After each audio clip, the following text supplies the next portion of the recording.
Tennessee, what part of area or what part of Tennessee? Do you know that? Around Nashville. Okay, the Tennessee that is a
Welcome, Noble Bear fans, and welcome to NobleBears.tv.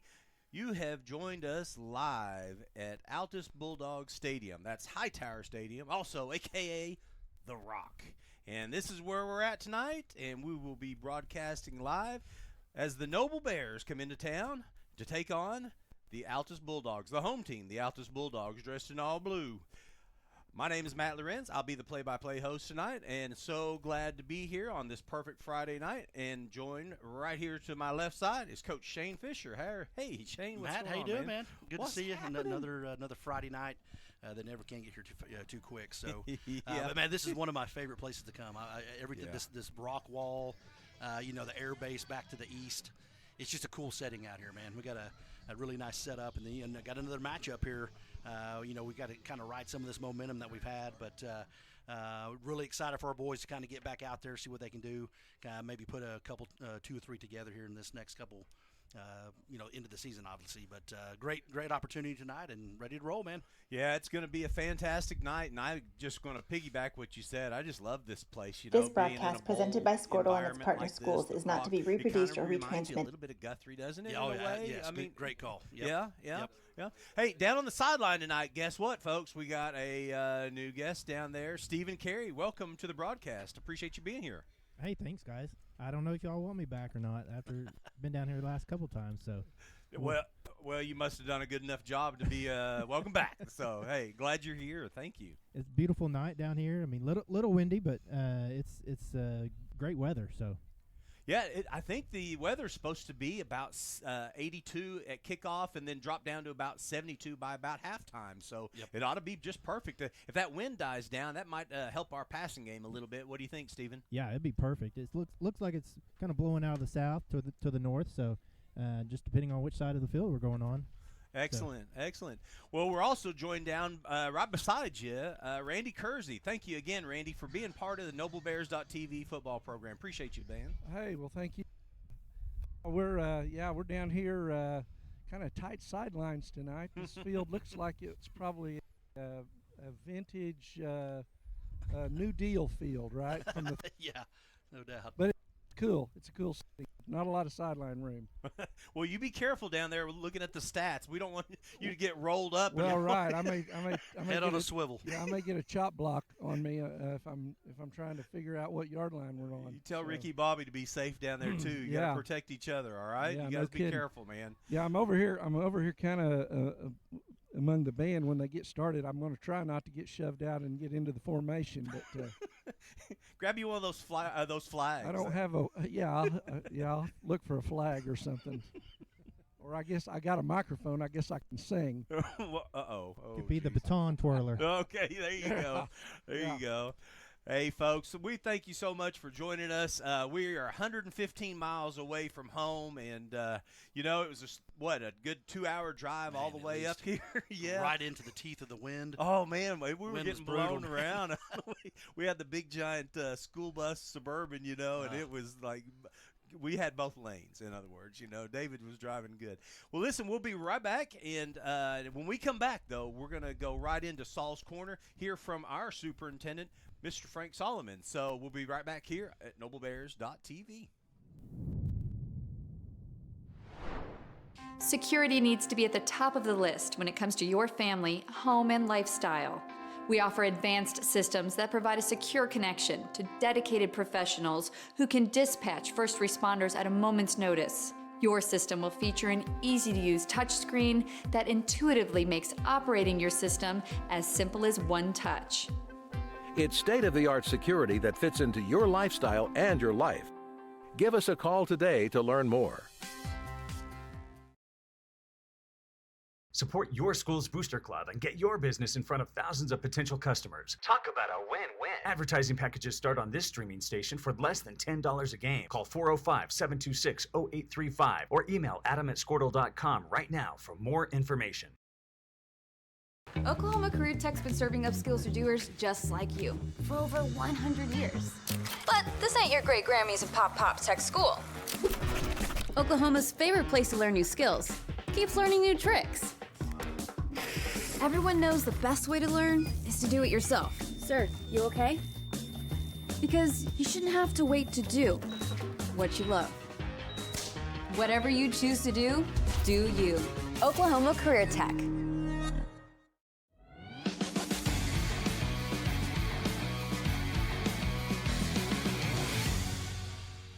Welcome back to NobleBears.tv, and welcome to Altus, Oklahoma. Down on the field is Superintendent Frank Solomon, and as we always do, right before every game, we get the prediction from Superintendent Frank Solomon and a little bit of words of wisdom from him, too. So take it down to Randy Kersey and Mr. Frank Solomon. Hey, thanks, Matt. Yeah, I'm down here with Frank Solomon, about the 30-yard line, and lined up behind the Altus band, Frank. Yes, we did. Yeah. After a windswept drive no down kidding. southwestern Oklahoma, trying to keep it between the lines. Yeah. What a challenge. Natural grass tonight, too. First one all year. This is the first one all year. I was thinking is. that's right. And it's, boy, turf's in good shape. It's the only green grass I've seen since we left Norman, though, I can tell you, on the drive down here. Yes, I want to say they're one of the only two schools left in 5A with grass. I don't Everybody else has turf. Yeah. So it's down to just to the few remaining ones. So. Yeah. Well, when you run the flex bone, it's maybe not a bad idea. You don't have to worry.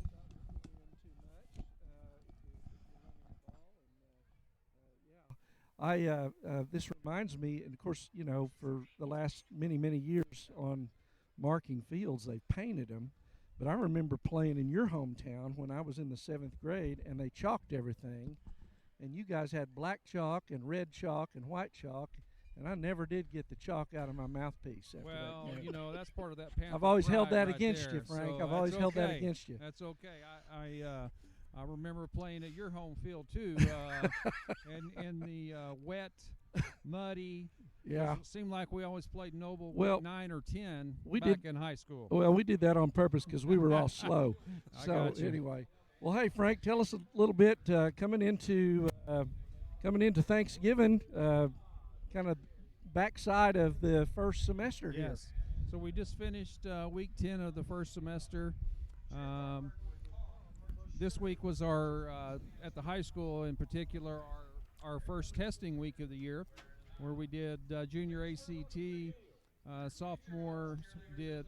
juniors did the ASVAB, sophomores did the pre-ACT, freshmen did an ICAP study, and the seniors got to spend a little time with two of their requirements in past legislation, the CPR training that was done by our own certified instructor, Mr. Joe Rohr. Yeah. And then financial training, which was done by our own Mr. Randy Kersey. Yeah, that's right. I enjoyed it.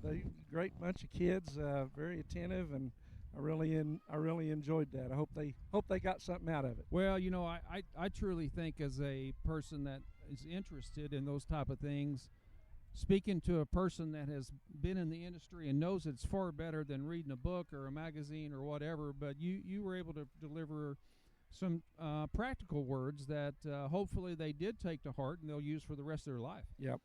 Well, hope so. I know I had a good time doing it, and like I said, boy, they couldn't have been. You hear all this stuff about kids these days, but I'm telling you, I had the whole senior class in there, and they were just. I didn't see anybody messing around. Everybody's eyes were on me, and and they were paying attention, and I know I told them how much I appreciated that. Well, it's an important concept. We hear all the time that, previous week we did our college and career fair, and we brought in different colleges, the military, different employers, different businesses and industries, because we do believe there's more to education than taking a bubble test. Well, that's right. And so these are some of the practical things that we're trying to share with our kids that hopefully will last with them forever. Yeah. Well, I know I wish I'd have had somebody talk to me about finances when I was 18 years old. Absolutely. It took me a while to get going. So. Well, I think that's true for all of us. Yep. One of the other things that we're doing right now is we're getting ready for our Veterans Day is assemblies. Every one of our school sites, they have a superintendent at Noble that believes in the military and supports the military.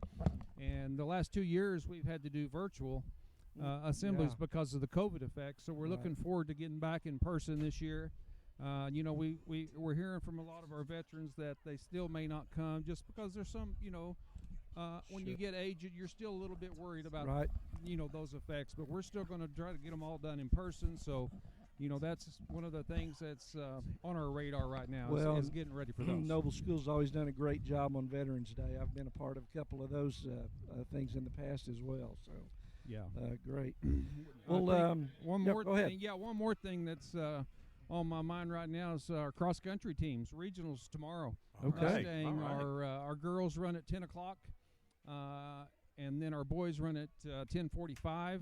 So we're looking forward to that. It'll be a short turnaround between getting home in the middle of the night and heading back to Mustang early morning. But hey, you do what you got to do. Well, yeah, very good. So how many kids we have running? Well, so you run seven per team on your varsity, and your top 5 scores count. Okay. So we'll do that tomorrow, both girls and boys. And you say this is regionals, right? Yes, this is the regional contest. So, yes. And you have to. What do you have to do to qualify to move on? Okay. So you can qualify as an individual or as a team. So the first 5 teams are automatically qualified. And then they go and take the first, I can't remember if it's 10 or 15 individuals that are not on one of those teams, and then they qualify, but then they run as an individual at the state meet. Okay. Well, heck, yeah, good luck to them. Yeah, absolutely. Be pulling for them. And we can't forget about last week. Right. We had a huge contest last Friday night, and the Elgin Owls came into town undefeated, thinking they were all that. And, in my opinion, that's the best we've looked in quite some time. Yeah, I think so. It all came together. The kids played hard. Coaches coached hard. The fans cheered hard. It was it was a great night, great atmosphere. Had a great game plan, and as that second half wore on, I know one of the things we talked about was how Elgin hadn't played in the fourth quarter this year. That's right. They hadn't been pushed. And it really showed late because we were able to sorry, I lost my, there we go. Because we were able to really take that game over in that fourth quarter and running the ball particularly, and then that opened the passing back up. It did. It was just, it was a great night, and the hard part to swallow was the fact that if we'd played like that the 2 weeks previous, we'd have won both those ball games. Oh, yeah. But that's just football. Every Friday night something different, and we're hoping to carry that momentum forward from a positive outcome last week and doing it again here tonight in Altus. Well, I was talking to some of the guys this week, and it looks to me like we need to win 2 of 3 and then have both Duncan and El Reno go 1 and 2, or have Elgin go 0 and 3, which is not out of the question because it's really they not. Still have Mac, Midwest City, and who's the other? Duncan, yeah. So those are 3 very losable games, I think, for Elgin. And I'm not saying they will, but no, that I could understand. happen. But that's the thing about high school playoffs. It doesn't necessarily matter, what you do. You have to have others do what they do. Right. And with the top 4 qualifying, I mean, that obviously is our goal every year is to get into the playoffs. And we took those couple of overtime lumps and responded better than I think anybody could have expected. Sure. So now we finish strong and let the chips fall. Yep. Very good. Very good. Well, Frank, do you have a prediction for tonight? Oh, you know I do. I've been pretty close. Yeah. I have to be honest with you now. Now, So- last week you did get us in the 30s, sir. I You did. did. You I did. know. You put us there, and they hadn't had 30 points scored against them yet. So Yeah. you predicting that last week was pretty spot on. Yeah, I don't think anybody really believed me when I said that. And but you know what? It's you see these kids every day. You see their work ethic. You know it's going to click. Mm-hmm. You know, I don't know why it clicked week 7, but it did. So you know, that's what we'll do. So tonight it's going to be Noble 54, Altus 13. All right, we'll take it. I like And that. no injuries. No right? injuries. No injuries. Need to come And out a of safe this. trip Need to home come out of this for clean. everyone. That's right. Yeah, That's right. We got a lot. It looked like a Yellow Dog Express coming down the highway today. It was bus after bus after bus. Yeah. But that's awesome. You know, we brought band. We got 3 buses. We got a cheer bus. We got trainers. We got football. We got so many people here. So it's a long trip, but it is Friday night, and that's why we're here. That's right. All right. Well, thank you, Frank, as always. Appreciate it and enjoyed visiting with you. And Anytime. guys, you got anything? Nope. As always, just money on the predictions. I like All that. That's right. That's All right. So Let's go Bears. All right. All right. Let's Go Bears. Thank you.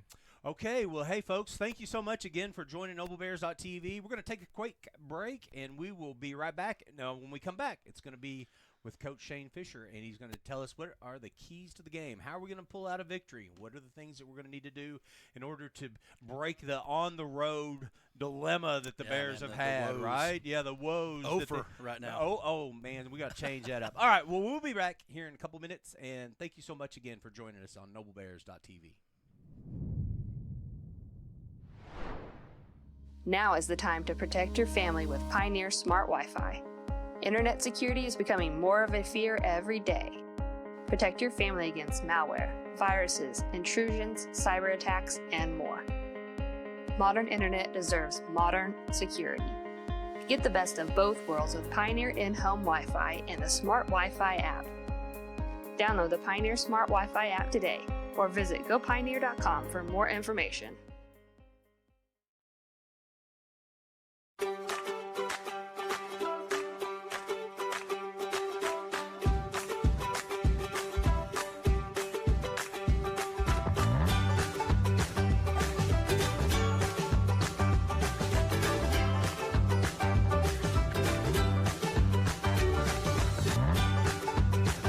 Stream with Oklahoma's #1 high school streaming service, Squirtle.tv. Find out more at Squirtle.com/stream. At Maples Nixon Diesel Horse, we've helped a lot of people, and our goal was to treat each and every person like a friend. And as a friend, we've got your back, always. We understand what you're going through. Being lawyers is what we do, but it's not all that we are. We care. We'll stand beside you throughout the entire legal process, not just as lawyers, but as your friends. We are Maples Nixon Diesel Horse, and we are here to help.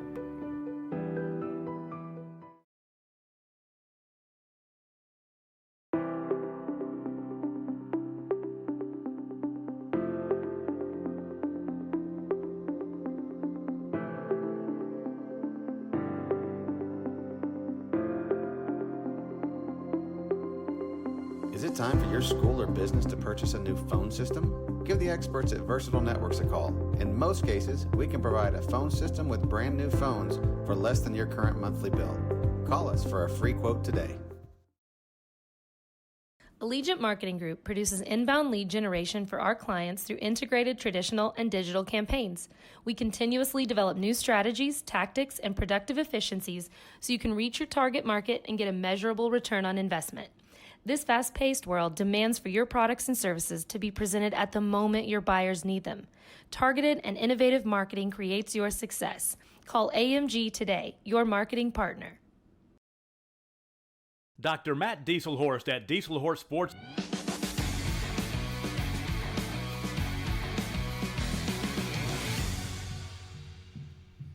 Welcome back to Altus, Oklahoma, the home of the Altus Bulldogs. You have joined NobleBears.tv live. As you can see on the field, we've got the Altus marching band, the cheerleaders, and some of the Noble fans are piling in. We've got the Noble band over on the far south side of the field, in the stadium, I should say. And it's going to be a great night for high school football, Coach. Absolutely, man. Can't wait. It's always a great time of the week, man. I love it. You know, I would just bet that it's not the wind's not blowing this hard back home right now. Something tells me that it's probably not. Yeah, I think so. Yeah, absolutely. It's probably maybe dying down. I heard 8 p.m. back home. It's going to be. Here we go. Sorry about that. Got a roster. Thank you, sir. Oh, I got you. All right, got perfect. Oh, excellent, man. Great. But yeah, you're right. I bet it's starting to slow down. I'm kind of looking at these flags kind of to our south, and there's one back to the east. They don't look like they're blowing as hard. Now, it's still a little bit breezy, but how does that affect really your throwing game? Well, you know what? I tell you what, in my experience, when we had a windy game, it was harder throwing with the wind behind your back, obviously, right? Because when you're throwing into the wind, it seems to stay more on point. And, you obviously got to put a little more juice on it. But if you have that wind behind you, and especially if you get it in the air, man, it'll just sail. And the receiver has to keep that thing rolling.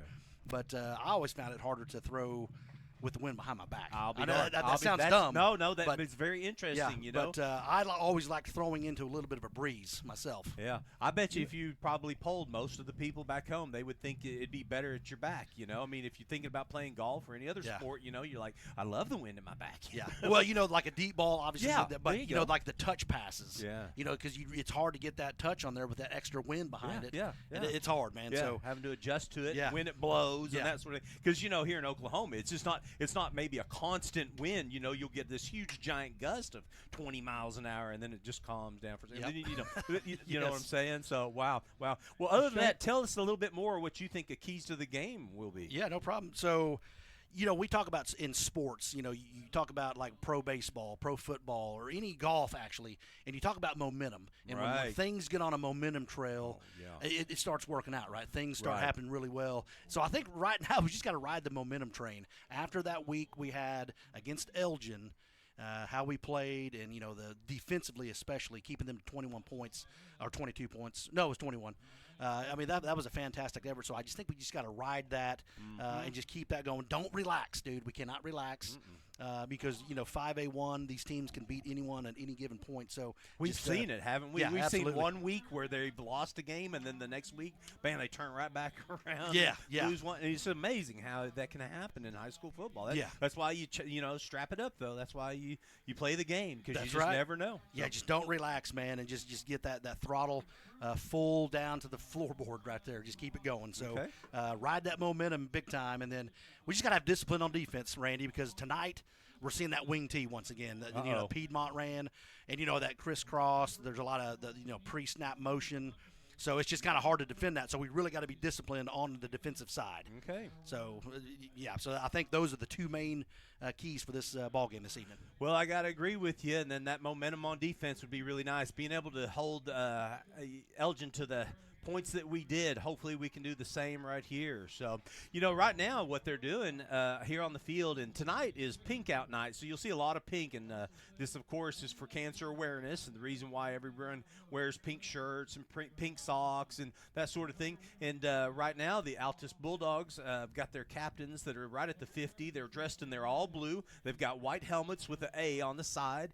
Then the captains for the Altus Bulldogs, number 78, big kid, right there on the far left-hand side for the Altus Bulldogs. And sorry, I don't have That's the one that's not on there. Don't have a number for a person for him. But number 8 for the Altus Bulldogs is Cole Kahn, and then number 10 is Alan Chavez, and they're both seniors. And and then, of course, for the Noble Bears. Yep, absolutely. We got Brandon Harper, number 1. Now, Lucas Conley, he's in the concussion protocol this week, so he will not be playing. He's number 4, obviously, the one without the helmet on. And then number 11 is L.T. Taylor.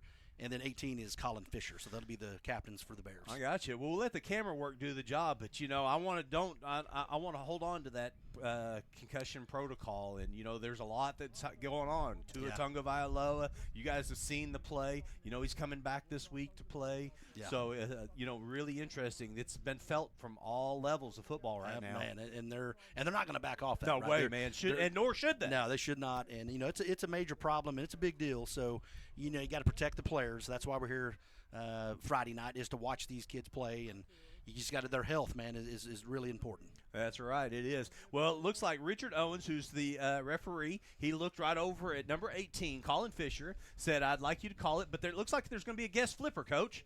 That's kind of cool. Yeah, all right. Maybe she's a cancer awareness survivor. Okay. Okay, maybe. I don't know for sure. Looks like Noble may have won, and they deferred. Okay. And So they're going to switch sides. All right. So, hey, we come down and win the coin toss. All right, very good. That's I think the last 3 weeks we won that coin toss, if I'm not mistaken. You let Colin to call these, man. I mean, I'm taking him to the casino the second he turns 18, right? I don't know. His last name's Fisher. You'll probably lose your money right when you sit down. That's what happens to me every time I go. Hey, guys. Yeah. Yes, sir. I was just going to say, wind's still pretty stout down here on the field. She threw that coin up, and they picked it up at the 45. Okay. Yeah. Oh, man. Oh, all right. Did you happen to see, was she a cancer survivor? Is that what she was out there for, Randy? Do you know that? I didn't catch that. Yes, I'm assuming that. Steven might know. He was out there. Yeah, they were announcing that she's a teacher here, been for like 25 years. Oh, okay. Breast cancer survivor. Oh, that's awesome. And current teacher. So, Okay. Yeah. Very, very cool. Well, I'm glad Michelle she had a chance to do that. That's pretty cool. Michelle McKenzie, I believe. Okay, cool. All right. You know, Shane, you were talking a little bit. You guys were talking about throwing the ball in the wind, and you know, one thing a lot of people don't realize. You said you like throwing into the wind more, and I, from my days, I would agree, because one of the things you have to do throwing a football that a lot of people don't realize, you got to have that nose of that ball down. Yes, absolutely. And that is hard to do when you got a strong wind behind you. Yep. That great and that's point. why it sails. Yeah. Now if you're dropping back and trying to hit Harper on a fly 40 yards down the field, Hail Mary.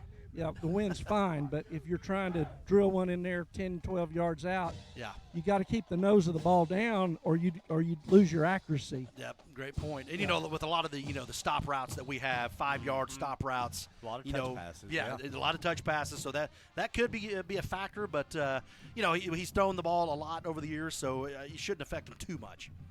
You know, listening to the Coach's Corner that I had a chance to peek in on and listen to on the OSN channel with Altus. You know, their concern is definitely the passing game. Yep. They let us know that right away. They're very concerned about the quarterback play of Colin Fisher, and which they should. The whole entire Class 5A needs to wake up if they haven't already heard of him, and the receiving of Brandon Harper and the rest of the crew. So, no doubt, man. Yep, it's going to be something. The Bears already entered the field. Looks like they're warming up. Love the officials. They prayed right in the middle of the field right before the boys ran off. But Richard Owen, again, is your referee. Your umpire is Paul Mengwasser.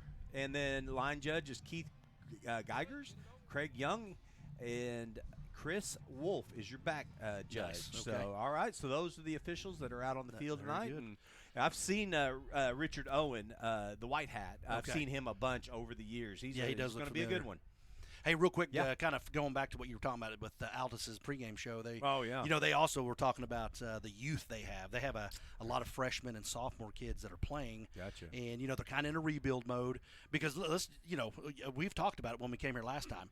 It was 2015 state champions. Right. So I mean they've had it's not far removed, they've had a lot of success down here. There's great athletes that come through this place, and just like a lot of communities, they're just kind of in a little bit of a rut right now. But man, just give this Dusty Davis is their head coach, and give him some time, and they'll get this thing turned back around because they just there's too many good athletes down here. They've certainly got plenty to choose from here, that's for sure. You pull into Altus, it's amazing how large this town is. And, of course, it's the home of the Altus Air Force Field, a large Air Force facility here, and it's a big facility that probably most of the people that rather live here probably work in or around or associated with the military base here in town.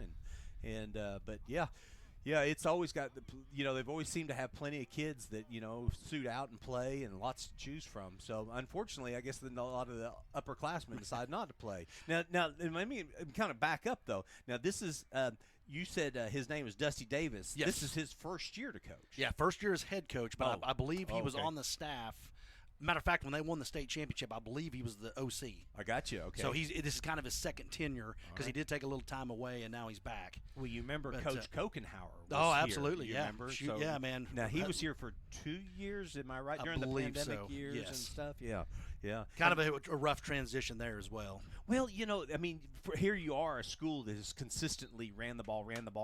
Then you bring in Coach Kokenauer, and, I mean, all he can do – that I've seen his pedigree is he's passing the ball, you just spread it out, pass, and then all of a sudden you change your whole entire offense. It just didn't work out. Really well. Yeah, you got to have the personnel, obviously, to do that. Yeah. And But I remember that state title team they had. Man, they had some kids that were physical. It was good looking, good looking team. Well, here we go. We are off, and the Noble Bears kicked one right over to the 25-yard line.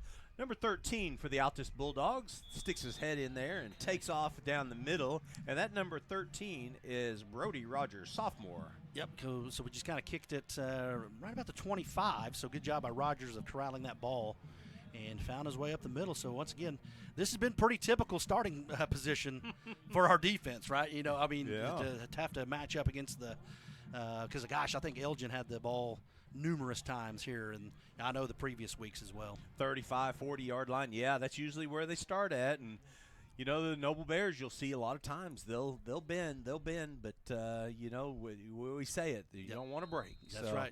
Bend, don't break. So here we go. Well, this is wing T, man. So just watch a lot of pre-snap motion here, a lot of misdirection. It is tough. If you execute this offense the right way, it's really tough to defend. He takes the pitch on far deep, so that kind of caught me off guard. Man. He was a good 8 yards back whenever he received that pitch and ran over to the left. Yeah, so he's got stone cold. Yeah, stop. he did. So just a toss sweep around the edge, a short game, but Max Savageau, number 8, coming in there to clean house there a little bit. So Steven, that was right in front of you. What did you think about that hit? I told you I was going to keep you on. That's pretty typical there for Max, man. Just Max Savageau will probably have 30 tackles this evening. Oh, I got you. He's just all over the place. He was in 8. the backfield deep right there, wasn't he? Yeah, he was. So that still picked up a yard though. Okay, all right. So quarterback looks pitched, goes the opposite direction. Then the Noble Bears run into each other. Yeah, we just had a right out here to the outside. It looked like Trevor Rudd ran right into it. Well, and he overran it. Oh, okay. Trevor Rudd, I mean, so just a toss sweep back to the Altus Bulldog sideline, and Rudd had a beat on it, but he just ran upfield too far. He needs to take that angle towards their sideline, and he would have had a loss more than likely. So just kind of a bad angle there for Trevor Rudd. Gotcha. So quarterback again for the Altus Bulldogs is Garrett Gribble. Gribble. He's a sophomore. Plays defensive back as well as quarterback. And we had a false start there. They didn't. Looks to hand off right up the middle. Okay, good. Right over the A-gap, and he picks up about 2 yards, 3 yards maybe. Yep, just nothing to that. Just kind of a give. Ooh, LT's kind of coming up hobbling just a hair. But yeah, just a give to the fullback over to the left side, and got about 3. And, one thing you don't want to do here also, these guys, Altus has struggled offensively the last couple 2-3 weeks. You don't want to give them some momentum themselves right out of the gate. You know what I'm saying? So you've got to really try to stop this right away.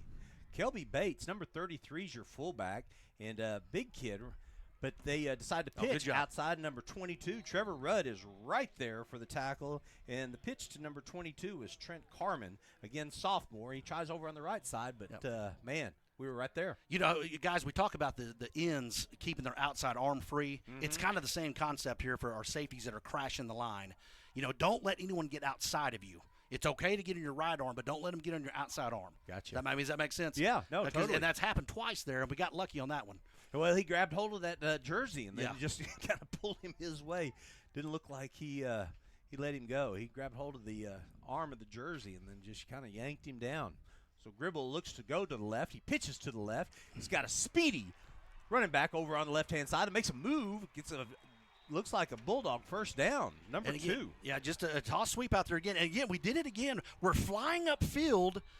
LT took himself out of that play, guys. Can we get a replay here? He's taking himself out of the play.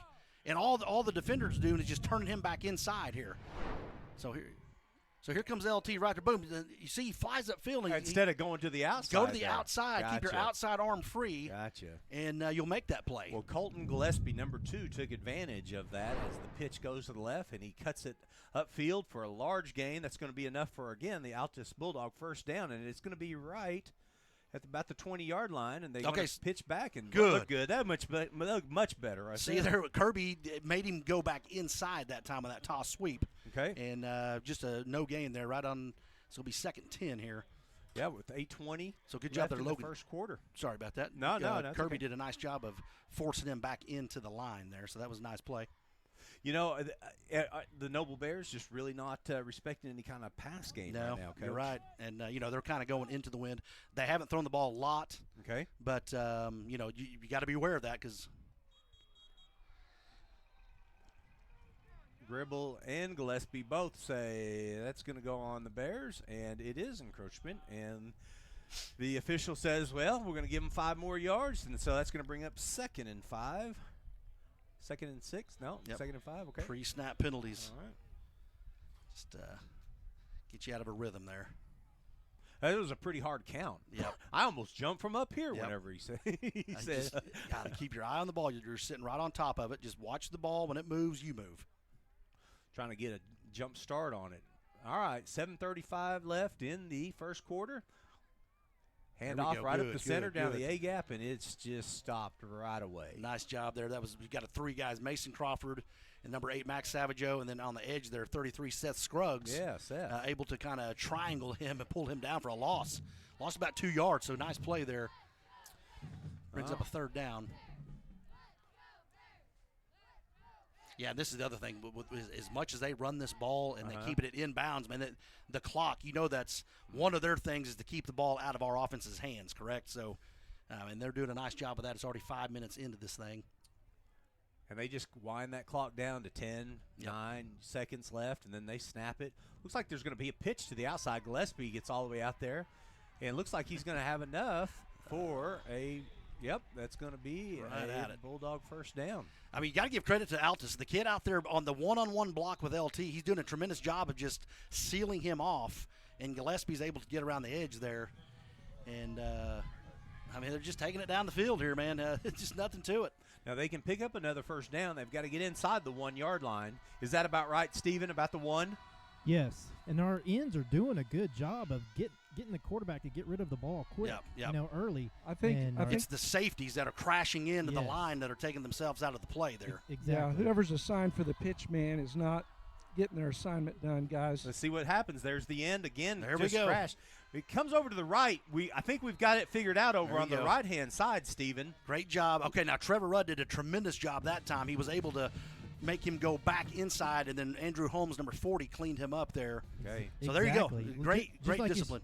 Just like you said a while ago, even if they just make that running back turn back into the middle, where you got help coming. Yeah, it's all coming. Yeah, it's all. So, it's LT. Now look at Villanueva, way stepped outside. Look there.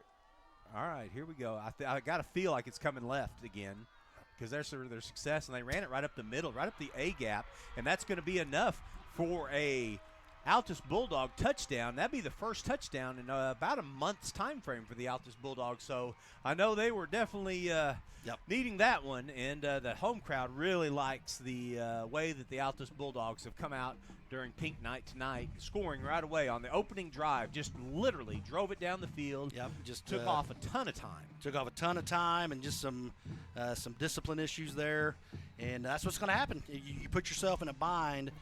They took advantage of that, and they're keeping the ball out of our offense's hands. So it's that slow start defensively that we've seen week and week after. Well, last week we did a nice job, but then just kind of. But no, I agree totally. It's for whatever reason we just kind of.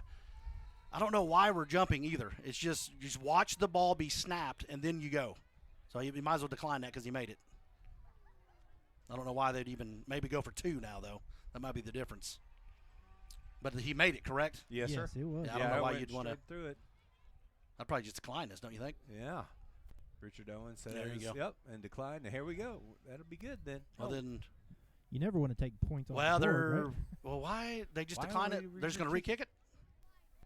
That's interesting. Okay. I don't know why they're re-kicking it. Yeah. Split the uprights. Unless they blew it dead. Be a huge play if he misses this one now. No, he just knocked that Well, one that right kid has a through good again. leg. Yeah, he does. Went a long way. Went over almost the other rock. Pretty so. good kick into that wind, guys. Oh, yeah. And it's high, too. Yeah, the main one, yeah. So, very good. Well, all right. So, I guess the Altus Bulldogs draw first blood, if you would, here at Hightower Stadium, a.k.a. The Rock. And I know it looks like Brandon Harper's excited about getting the football. He's already on the field right now, ready to go. Well, we'll need him for sure tonight. So, and again, our coaches do a great job defensively making adjustments. But, again, I think tonight it's just going to have to be discipline. You stay in your gaps. Don't take yourself out of plays. And because, we had a nice stop there. Randy, you know what I'm saying? Yeah. And, talking to Coach George, option football is assignment. Yeah. You have to everybody's assigned. And we're not getting it done on that pitch, particularly to their left. Right, to side their of the left. formation. That's right. Our right side. That's I don't know, who's assigned on that pitch, or he was, letting them get outside, and that's where they were getting chunks of yards. LT was hobbling that, came up hobbling that one play, but it looks like he's fine now. Okay, Yeah. very good, very good. So I'm sorry, go ahead, Matt. Well, I was just going to ask them, what's the energy like? Because it just doesn't look like it's still on the bus or something. Yeah, It didn't look like we were very energetic right now. And that's what I'm talking about. The momentum. You have to the next 3 weeks just play hard until the very last snap. Uh-oh, that's a high kick. Wow, what a good kicker. And it looks like there was a fair catch right there, right on the side. That is number 6 for the Noble Bears. Bryson Carey. And now he'll be filling in for Luke offensively, I believe, is what Colin told me. Well, no, it looks like Rudd's out there. All right. So I bet him and Rudd will kind of mix switch, it in. Yeah, back and forth. Yeah. So again, they over under 2 minutes. Anybody want to take that? 2 minutes to score. Well, we'll see, huh? Yeah, we'll see. They can do it because, like I said, they now they do the game I did watch. They had some pass rush against Elgin. I mean, the kids on the front here for the Bulldogs were able to get in the backfield. Is that Peterman in the backfield right now? That's LT. Oh, it is? Yeah. Okay, I apologize. Sorry about that. Yeah, it is. He looks a little different from LT. I agree. I think he's gotten taller since last week. Whoa. Brandon Harper over on the right-hand side sees a gap. And so I'm going to take the under on this bet, okay? There we go. Brandon Harper all the way to the 35. Big, long gain right away. Colin Fisher to Brandon Harper. Yep. Nothing And, to it, man. What a great pass and catch right there. Yeah, just a little wide receiver screen. Brandon finds his way to the middle of the field. Boy, the ball almost came out there, but he did a nice job of getting both hands back on the football. So, yeah, nice start there. Good first play. Colin Fisher claps his hands, hands off to LT Taylor. Looks to give him a stiff arm a little bit. Bounces to the outside. Picks up about a good 6 yards right there very before good. he steps out. Yep, so just to give to LT in the backfield, bounces it out to the right, and got around that initial defender, and he took it out of bounds, about a 6-yard gain. So, yeah, nice start there. Looks like we got Trevor Rudd and Logan Kirby, number 12, junior Logan Kirby, to the bottom of the screen. Colin Fisher looks to the right, looks at Coach Davison. Boy, they're gapped about 8 yards off all of our receivers there. Of course, they're bracketing Brandon just a little bit. Speaking of Brandon, that's a pitch to Brandon. Yep. He gets trapped and taken down right in the backfield there for about a 2-yard loss. Yep, so there you go. So it sets up a third down, and they're going to bring – that was Max going off the field. Yeah, it was kind of an ugly play anyway, but Brandon comes in motion towards us. We're on the Altus Bulldog sideline, but just kind of it was a quick snap, and it looked like I almost fumbled as well. All right, Colin Fisher's got a long third and about 9 to go here. Looks to roll to the right. It's got pressure on him a little bit. Great pass. Excellent catch. Better catch. Wow, that was a great catch right there. So we just have a kind of a deep dig route there by Trevor Rudd, and Colin rolls to his right, throws a dime right to Trevor. He does a great job of snagging that out of the air, man. It just got out of the air. Great job, Trevor Rudd.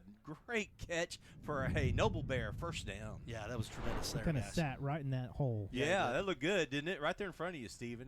Colin Fisher, hands off to LT Taylor, who bounces to the right. He's at the 20. 15, 10, 5, walks into the end zone. Nice The officials look at each other. Hold on. No. Are we out of bounds? What's going on?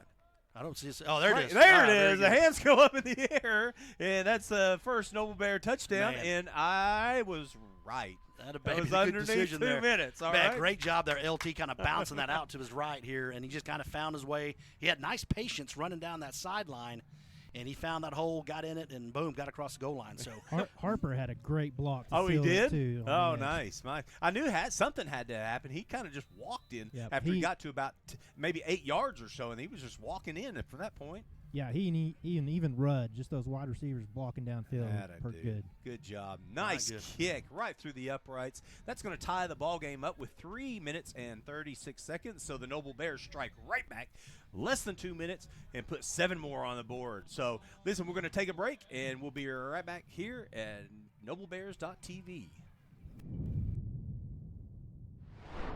Dr. Matt Dieselhorst at Dieselhorst Sports and Orthopedics can help you get game day ready. Dr. Dieselhorst works with athletes of all ages, taking a coordinated approach to accelerate return to play and maximize athletic performance. His work with pros in sports training, injury prevention, bracing, functional rehabilitation, and imaging works seamlessly with his medical and surgical expertise. Get started by going to Dieselhorst Sports and Orthopedics. Let Dr. Matt Dieselhorst get you back on the field, backing all Oklahoma athletes on the field and off.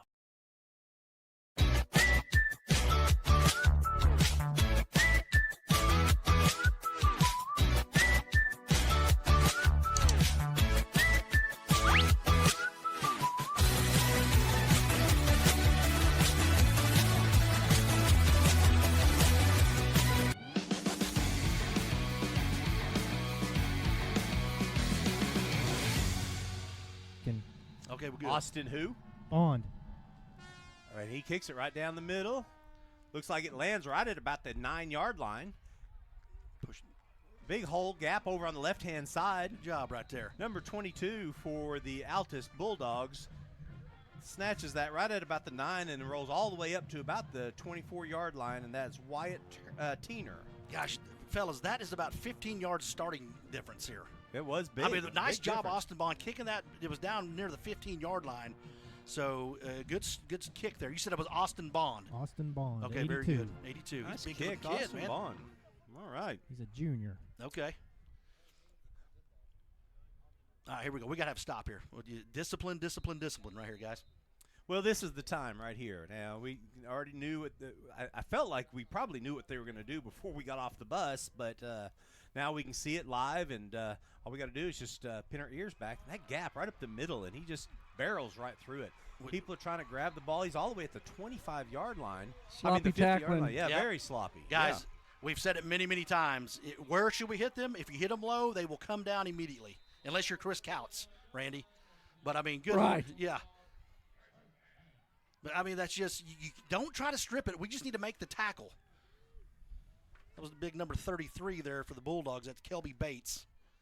Big kid, too. Yeah, he is. Yeah. It's low to take down, there's no doubt. Altus Bulldogs got the play in. Looks to hand off at the middle. Nope. Pitch to the outside. It's Good got a little job, bit of Kirby, gap. right there. You go. Everybody gets wrapped up. Oh, There's gosh. We're going to have a face mask here on Max. That's 15 yards. And it was right in front of the official. When I saw him turn his head towards this way, it looked like it was getting pulled up underneath him. So, yeah, that's going to be 15 yards. So we're going to move that. Gosh, I mean, you're inside the 30 or close to it. Oh, okay, good. all right. It Maybe fooled us. inadvertent something. Maybe he Okay. didn't mean to, and they let it go. All right. Well, you All don't right. really see that a whole lot. No, Unless you don't, especially because, I mean, you knew why he threw it, right? Yeah. Yeah. Maybe it was a shoulder pad there. Yeah, could have been. That happens a little bit, you know. You get up underneath that shoulder pad, that head comes down. It makes it look like it's the bottom of the face mask, what have you. And maybe they just talked about it and said, well, maybe it wasn't the face mask. Well, man, look at all that Just stay there, movement guys. right there. Yeah. Woo. Well, it looks like that the tackle on the left side of their line keeps number 64. Is he kind of? He's kind of up and down. Bouncing a little bit. All right. Keep our eye on that. Handoff right up the middle, and again, number 33 for the Altus Bulldogs, Seth.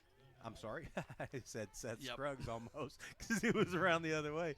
That's Kirby Bates. Runs right up the middle. Picks up a few yards there for a 3rd and about 4 to go. Yep. So just to give him quick to Bates, and a nice job of the defense. Just you couldn't really tell who stopped him. We had a host of Bears in there. 40. Oh, Andrew Holmes, very good. He's all over the place. And, that speed that he has, he's able to get to that gap quick. They bring this one in tight a little bit. They look like they've got 2 tight ends. The quarterback keeps the ball. Rolls over on the right-hand side, enough for a Altus Bulldog first down. They didn't want to hand off, didn't want to do anything else. They just wanted to go pick up the yardage over on the right-hand side. Yep, so just a quarterback kind of took 2 or 3 steps back, waited for his tackles to open up that hole there, and he just kind of went to the right and was able to get that first down. So we need a stop here, create a 2nd and long here, fellas. Want to give a big shout-out to somebody that may be watching in Montana right now. Mr. Baylor Buell. It was his birthday today. Okay. I wanted to say happy birthday to you if you are watching. And a lot of you guys remember quarterback Mr. Baylor Buell. Yeah, played absolutely. for the Noble Bears here and did a tremendous job and love that kid. And I just want to make sure and let him know we're always thinking about him and we're right here for you if you ever need anybody, Baylor.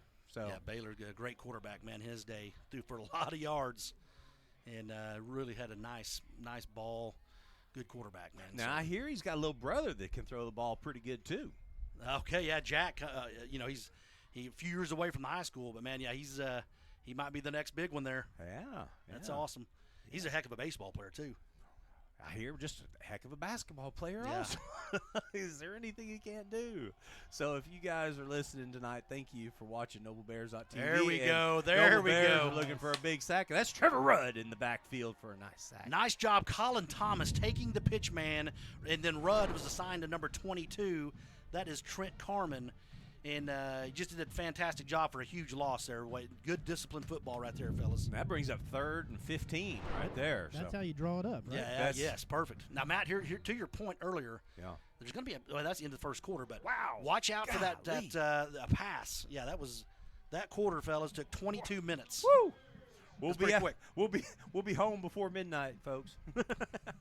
And we have the win behind us. Okay, maybe 11. Well, here, real quick, I'll give you some updates. Some big games tonight. MacArthur 13, El Reno 7. Oh, all right. We got, let's see if I can find the other big one we're interested in. Looks like they have not started yet. Ardmore Midwest City is starting now. And I don't even see, there it is. Yeah. Oh, Duncan Elgin, no score, end of 1 quarter. Oh, wow. Well, excuse me, 2 minutes left. So no score at Elgin on homecoming night. And Midwest City and Ardmore tonight, too. Yes, and it shows starting, so there's nothing there yet. Okay. So there you go, man. I think Bishop McGinnis is going to take it out on Southeast tonight a little bit. Well, yes. Feel sorry for those guys. So. I just saw that one, actually. Yeah, 14-0 right away. But the guys set us up a huge 3rd down and about 13. I think if we get off the field, they're going to punt and make us drive into the wind. So this is a big down. But to your point, man, watch this pass potentially. Haven't thrown a pass yet. Haven't even attempted one. No. So this could be the play here. So don't take yourself out of the secondary area either. You know what I'm saying? You don't want to fly upfield and just leave that wide open. We're going to be able to see where they were taking advantage on that left-hand side. Now we're going to be able to see it. There he goes. There it is. There it is. There's a rush all over, but he's a wide open field. He's got a wide open lane down the 20, down to the 10, down to the 5. Gets pushed out of bounds by Brandon Harper at the 1-yard line, and that's going to bring up a Altus Bulldog first down. And don't know how hard he tried to pass the ball. He certainly looked for an open field as soon as it came available, and he just pinned his ears back and took off. Well, again, it's just if you get out of position, you're going to create huge running lanes, and that's what we're doing. So there it is. They're in. Wow. So they haven't scored a 1 point in the last 3 games. They have 14 already tonight, guys. Well, they are definitely Altus Bulldogs are ready to play on Pink Out Night here at the Rock. They have come ready to play. And the Noble Bears, of course, we can score. We've shown that over and over and over that we can score. We just have times where it's hard to stop people, you know, and that's what's happening right now. So, yep. Same thing happened at El Reno, and same thing happened at Duncan, and we'll see if we can turn things around. You gotta get it. You gotta stop the bleeding while you can right now. I guess one other shout out. I know we just gave one to Baylor Buell, but on a positive note, let's talk about another shout out. You're going to love this one. Guess whose birthday it was today, too? Ooh. Miss Denise Nash. D-Nice. D-Nice. Yeah. Happy birthday, Denise. Yes, indeed. I've known Denise since we've been in high school together. That's awesome. Yeah, as I a matter remember. of fact, as the stories I've told you about Yeah, that? she's told me about it as well, so that's cool. Uh-huh. Well, very good. So I'm, just think the world of her. She taught both of my children, and she's such an awesome lady. She was the one that told me. She said, you've been teaching for a while. When you teach a student and then their kids come back and then you teach them. Yeah. She's like, she's a great woman. She taught both of my boys as well, and my boys loved her. But, yeah, we know Denise really well, and I just wish her a really good birthday tonight. I think she's pushing like around 22, 23 years. Yeah, I think so. Yeah, right in there. Right around 30-something. I don't know. All right. So the Altus Bulldogs looks like they're kicking off. Man, they're really fired up. They've already scored 14 points. And like you said, Coach, they hadn't scored at all over the last 3 weeks. So, I'm sure they're very hungry to show the home crowd that they can do it. So, you get a team has not won a game. They can be dangerous, man. Wow. And he used that wind at his advantage. Yeah. He knocked that one all the way through the end zone. Sorry to cut you off there. The wind is definitely slowing down. I mean, it's still a little breezy, but it shouldn't be a factor at this point. Okay. Does it feel windy down on the field, fellas? Not much down here right now. Okay. I mean, you can still see that flag whipping, but it doesn't feel that bad down here. Okay, now you got Carey is checked in here. Bryson Carey, number 6. And this is a new wrinkle that no team has seen yet offensively for us. So this could be big right here. Brandon's unopened. He is uncovered right now. Brandon is. What's the same? Oh my goodness! Just flip it over. Yeah, just get it to the. Just flip it. Just flip it. Well, that guy on the end may run. No, he's just not. There it is. Boom, right there. Right, get a block right there. Yeah, get a block. Good job. And wait for it. And there you go. There you go. Pick up your 10, 14 yards. Step out of bounds. There you go. Yeah. I mean, guys, if they're gonna leave him uncovered, especially if the end is rushing, I thought maybe that end was gonna go out towards Brandon, but he dang sure didn't. So we'll take that all day, right? That's a gimme. Yeah, you would think if they watch film, number one, you might want to cover. Yeah, you might want to cover that one. I don't know. Maybe you can double. Hand off LT Taylor over on the right-hand side, and there is a host of Bulldogs that are just waiting for the running back to come through the middle, and they stopped him pretty hard. There was 3 or 4 some pretty good licks on him. Yeah, sure did. So just to give to LT over to the right side of the line, give the Bulldogs credit up front. They just kind of blew that play up a little bit. So we're back to that twins on each side here. Brandon uncovered once again. Well, I bet that linebacker's going to shade over and try to cover him. Cornerback sneaking up, looks like a fake handoff to LT. Colin Fisher rolls right up the middle, picks up about 8 yards right there. Good. So just he's reading that in. He pulls it out of the belly of LT, takes it himself about 2 yards short of the first down marker. So that was a nice play. Okay, it's a big third downer here, fellas. I just give it to Brandon. He's going to be short. Yep. So that's going to bring up 4th and about 3 to go. Yeah, you kind of wish there was like a hot read. Brandon could pull it, or if Colin could look at Brandon, touch his face mask, and that's just like an automatic reroute. You know what I'm saying? A different play. It's kind of an audible. Throw it over to me. Let's go. Just flip it out to Brandon. He's going to get that first down all day. Yeah, I think he can walk to get it, Coach. Yeah. So gets one good block from Bryson right there on the outside. Is that Bryson or is that? That's Rudd. Rudd. Yeah. Okay. Bryson's underneath us here. Here it is. Little flip to him. Great catch right in the belly. Yep. Does a little spin move and steps out of bounds, and that's a easy first down. Yep. And guys, we talk about it. Other coaches trying to get cute, running things that aren't working. Guys, right. Let's just keep doing that until they stop it, right? Well, exactly. I don't know. I mean, there's no reason to run anything else. Yeah. So it. That's taking candy from a baby, right there, it is. guys. And then we kind of go to this trip set over here, and they kind of. I don't know what they call that. It's kind of a triangle formation, but there you go. There's Bryson Carey. Bryson Carey with a nice little move and steps out of bounds. Good catch and good throw. Right at Great ball. Yeah, 42. Colin rolls to his right and finds Carey on an out route and puts it on the money. Picks up about 9. So good catch, Bryson Carey. I'm calling right here, fellas. Here goes Brandon straight down the field. Well, maybe not. They're changing personnel here. Got a little speed on him now, so maybe not. I saw that. Hands off over to LT Taylor, runs right into a big for first down, though. There we go. 78 for the Altus Bulldogs, who's their captain. We don't have the number for him, but my goodness, he hit him and just spun him around. Yeah, a little bit of a weight gap there, too. Uncovered. Okay, now Ford is kind of out of position here. You got him all day, fellas. Go, Brandon. There it is. Up in the air, the ball's thrown. Oh, a little over to his left shoulder and just a little overthrown with 9:30 left in the second quarter. Yep. That's going to bring up a 2nd and 10. And so there you go. So Brandon had a go route. Looks like Rudd and Brandon. I think Brandon tried to go out and up. And then Rudd was right there beside it. You know, it was hard to get him out. It didn't separate. Ever. Exactly. I don't know. Rudd may have wanted to do or should have ran like a stop route and bring that guy maybe one-on-one. But we had Brandon just kind of overthrew that ball there. Looks like there's a handoff. Big gap right there. LT Taylor makes an excellent move all the way for a Noble Bear first down. There we go. Good job, LT. So just a nice hole there by the line. JT Womack on the right side. Him and Jordan Hensley create a nice hole there. Boom, look at that gap. Look at Boom, that. right there. So nice job, and LT picks up that first down. So let's keep the chains rolling here. About at the 28-yard line right there. Is that about it, Steven? Yeah, about the 29. Oh, okay. Yep. There's a towel on the floor. Get a LT block. Taylor Good block. on the left. Great block downfield. We got a hold. Yeah, we got a hold. But, gosh, we got lucky there because he fumbled it, too. Guys, I noticed that when we're running the ball is coming away from our body way too much. When we're running out in the open, we got to tuck that baby in, man. Yeah, he's holding it out there in front of him. Yeah.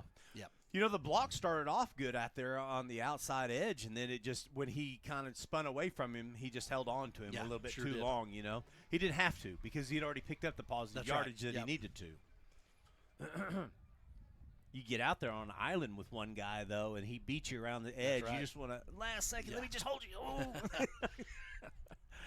So, gosh, I thought it was a spot foul. Was it right on the line of scrimmage? It was like right on the 20. So, like, yeah, okay, well, they're from the spot. So okay, well, it should be. Oh, okay, gotcha. So it's 1st and 11. Okay, I'm with you. They're just moving it to the right hash here. I see. Yeah, you're right, Matt. Just you have that kid one-on-one. He did a great job initially of just keeping him blocked, and just punch him. You know what I'm saying? Just punch him. Don't get your hands caught up underneath that jersey because they're going to throw that every time. Yeah, you saw it from up here. You said it before it was ever even thrown. You saw that foul already. Well, it looked like Altus called. Was that their second timeout? I think that was. I believe it's. Well, it shows they still have 3 up on the board. So I think that was just their first. Maybe their first. Okay. Their first. All right. Well, let's take it with them, Em, and we'll be right back here at NobleBears.tv. Security needs to be at the top of the list when it comes to your family, home, and lifestyle. We offer advanced systems that provide a secure connection to dedicated professionals who can dispatch first responders at a moment's notice. Your system will feature an easy-to-use touchscreen that intuitively makes operating your system as simple as one touch.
But I hear Bond is back out to kick this thing, number 82.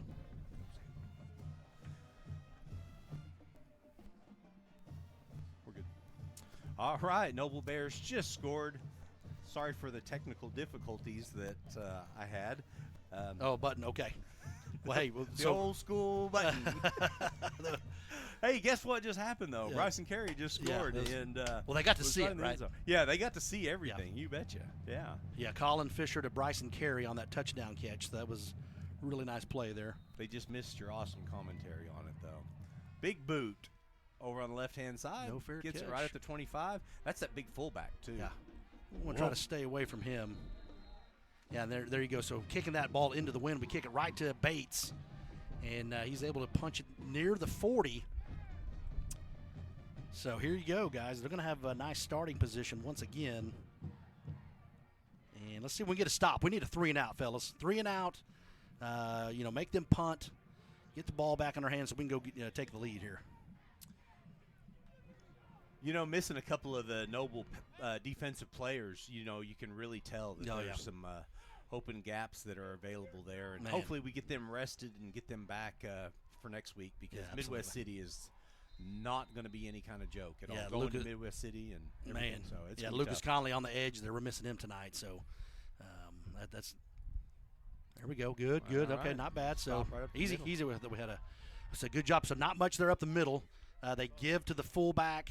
The fake comes towards the Bulldogs sideline, and nice job up front by JT Womack. JT Womack and Hensley as well.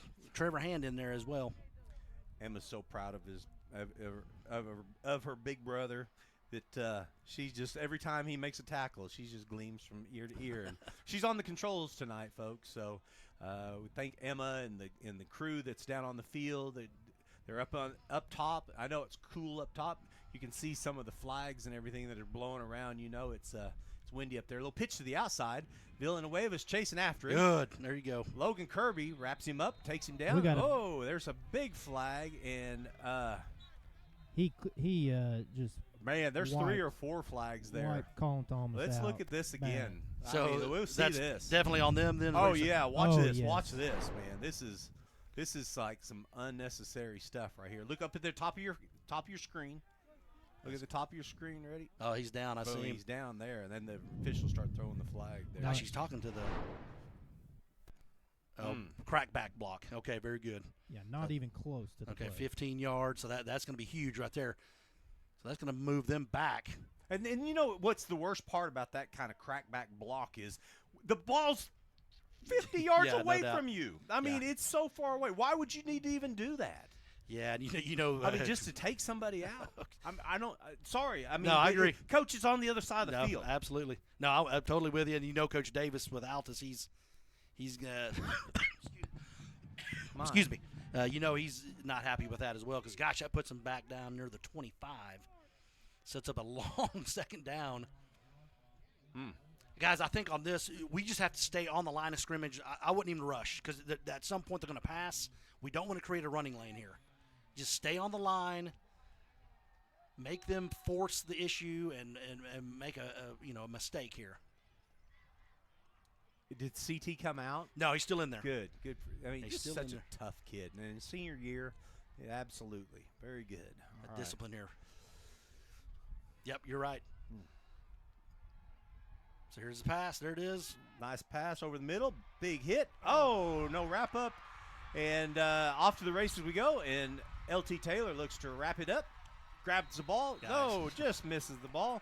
And that's going to bring up a big first down for the Altus Bulldogs on their. We got a flag over here on the sideline. Probably a sideline warning. Okay. I mean, it just, we've been saying it all year, man. We try to just sandwich them and hit them high, and that's not.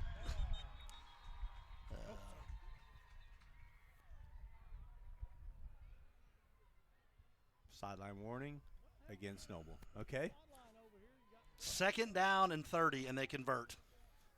Or it was close to that. Brings up 1st and 10 all the way to the 18-yard line. Noble Bears looking to make a stand as the Altus Bulldogs are inside of pay dirt with 6 minutes and 30 seconds left in the second quarter. And you're just giving them all the momentum that they want, all the energy. I mean, it's just we've got to figure out a way to stop them and get that back immediately, because that's you're living dangerously, fellas, if you continue on this path, man. This kind of team, you just don't want to get into the fourth quarter, like you said, with momentum on their side, home crowd Hurry, on get their off side. the field. Sorry. They almost snapped it. Yeah, you get in the fourth quarter in a tight game like this. This is like a Kansas State kind of thing. You know, they get you just right where they want you in the fourth quarter, within just reaching distance. So 5:47 left in the second quarter. Altus Bulldogs are driving down the field. This is second down, and looks like he's hitting. Still struggling for the first down, but he's not quite there yet. That's going to bring up third and about 3. We're trying to strip the ball rather than wrapping up and tackling him. I mean, that is a huge problem, and we've done this all year. We're not good enough tacklers to do that, fellas. We have to bring them down at the legs. Well, the other part is I don't remember how many strip balls we've had. None. But I can't even remember any so far this year, but maybe there's been a few of them. I don't know that I haven't seen, but all right, so there's still the clock's ticking, and of course that's what Altus wants, is that clock to keep on ticking away, but they've got 5 minutes left in the second quarter. Bring number 28 in motion. Quarterback keeps it right up the middle. That's going to bring up a 4th and 1. Fourth and maybe long one. Yeah, fourth. Actually, maybe right at 2 there. Yeah, okay. So good job. So he faked to the right, and then he tried to go back right over the center, and he did not. It looks like they're going to bring the kicker in right here, number 10. Oh. So Alan Chavez is the kicker. So now watch the ball, fellas. Watch the ball right here. They're going to try to draw us off because this kid obviously has the leg to punch it through here. I don't think watch we're the going to look to football. block. Watch the football. Okay, they're Ball's down, kicks up. Officials look at each other. They throw their hands up in the air, and they say that's 3-point is good. And so it's almost a win for the Noble Bears. But Alan Chavez, senior kicker, knocked it right through for 3 points for the Altus Bulldogs. Brings the score 17-14 with 4 minutes and 20 seconds left in the second quarter. We'll take a break right here at noblebears.tv. Thank you for joining us. Support your school's booster club and get your business in front of thousands of potential customers. Talk about a win-win. Advertising packages start on this streaming station for less than $10 a game. Call 405-726-0835 or email adam@squirtle.com right now for more information. Oklahoma Career Tech's been serving up skills to doers just like you for over 100 years. But this ain't your great Grammys and Pop Tech school. Oklahoma's favorite place to learn new skills keeps learning new tricks. Everyone knows the best way to learn is to do it yourself. Sir, you okay?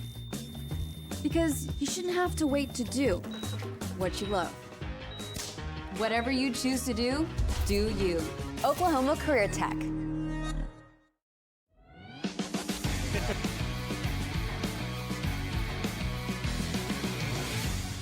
Yeah, exactly. All right. Stephen Carey for 3 right here. He called it out. Said that number 10, Chavez, has got the leg to boot it all the way through the end zone. Plus, you got a 15-mile-an-hour wind at your back or so. So Chavez steps up at the 40. Boom. Ball's up. Oh, it gets all the way to the A. Past the A, all the way to the L. Almost to the goalpost. So, good kick. Yeah, good kick. Good strong leg there. Set up at the 20 here. Now, this is not bad. We got 4:21 until half. If we take this, extend this drive out, go score, because, we get the ball second half as well. Yes, so we take the lead into halftime, then score again, and then make it a 2-possession game. So we got some good things lined up here.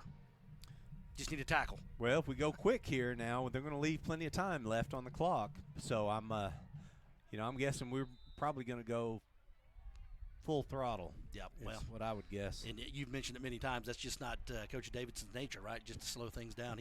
I've never really seen him do it. Even when we needed it, he just can't help himself. Oh, boy. LT goes in motion. Colin Fisher looks to find a gap over on the left-hand side. The linebacker stayed at home and tackled him up at maybe about a no-yard gain. Yeah, so we try to put LT in motion, kind of get him out in the flat. Try to draw that linebacker to go with him, but he did not. Colin kept that up the middle for no gain. All right, get set.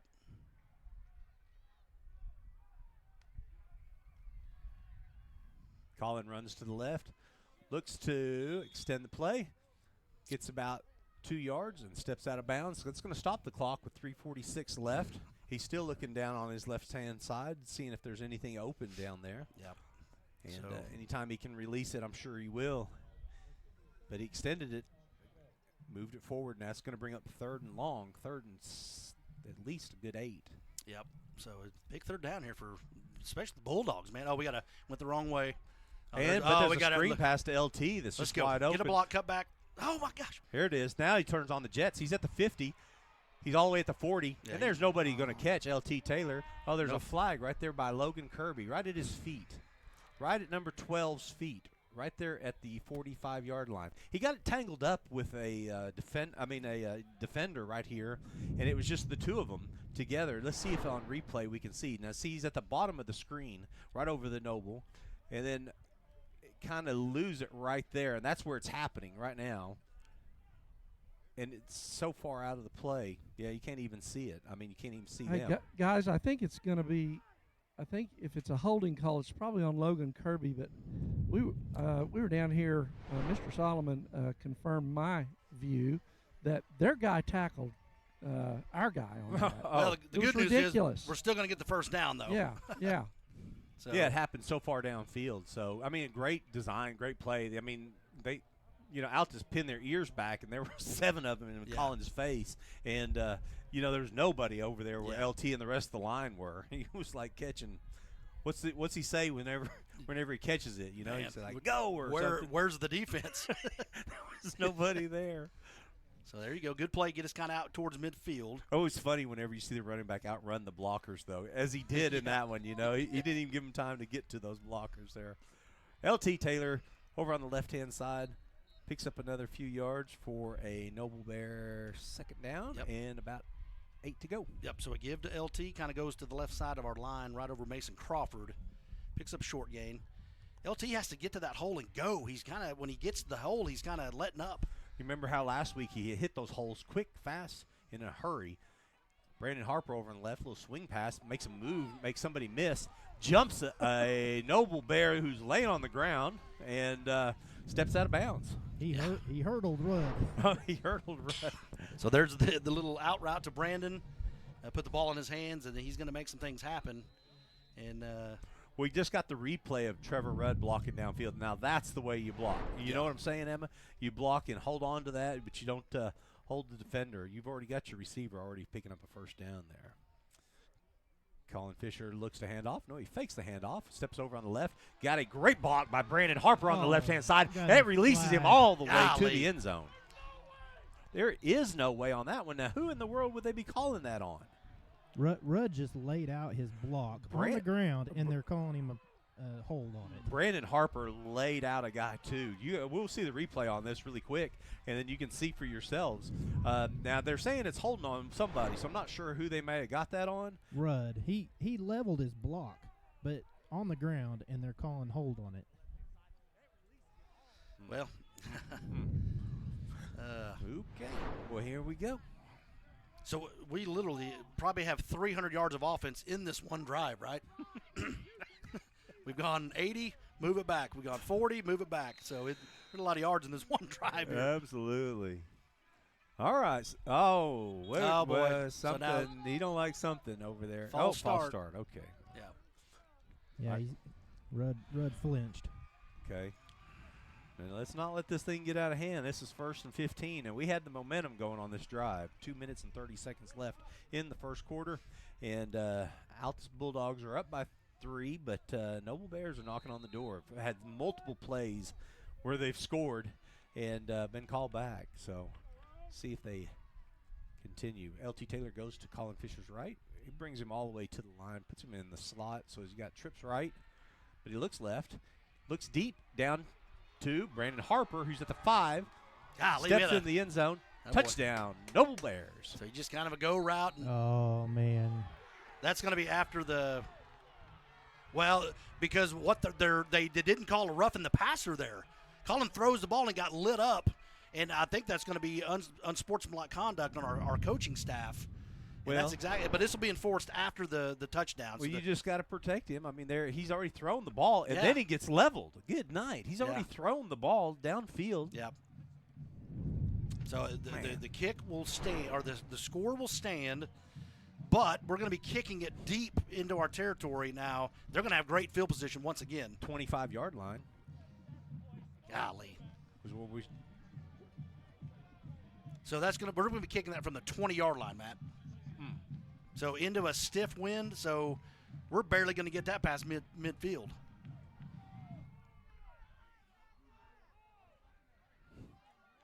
I always love high school football and the controversy of it all. I just love it. Love it.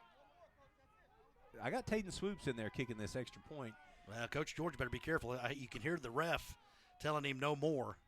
Yeah, he warned him one more. He didn't matter who spoke up. He was going to throw George out. Okay. Oh, no. Hadn't seen that yet. So, Taden Swoops, number 7. Number 10, that would be Joey Bear, holding. I'd sure like to see Joey in the game in some capacity, Coach. Yeah. I mean, he's so athletic. I know it. And, well, you would like to see us get a huge lead so we can come in and play, right? Oh, that'd be one way. Yeah, that would be a good way. I mean, just back and forth, man, it's just but I agree. He's a good athlete. And can't we put him on the edge? Yeah, Can't we I don't know, maybe he didn't like to play defense. I don't know. Maybe I know he's going to be next year's quarterback, and he's I don't know. There's a reason why. I think he's just a fantastic athlete. Needs to be on the field for sure, catching the ball somewhere. Yeah, I agree. So, I agree. Anyway. I do like the mix of Bryson being in there. That's too. been it's been really good. Here comes Trevor Rudd. He plays hard every time. He runs through with his head up, doesn't he? Yeah, he does. Like this.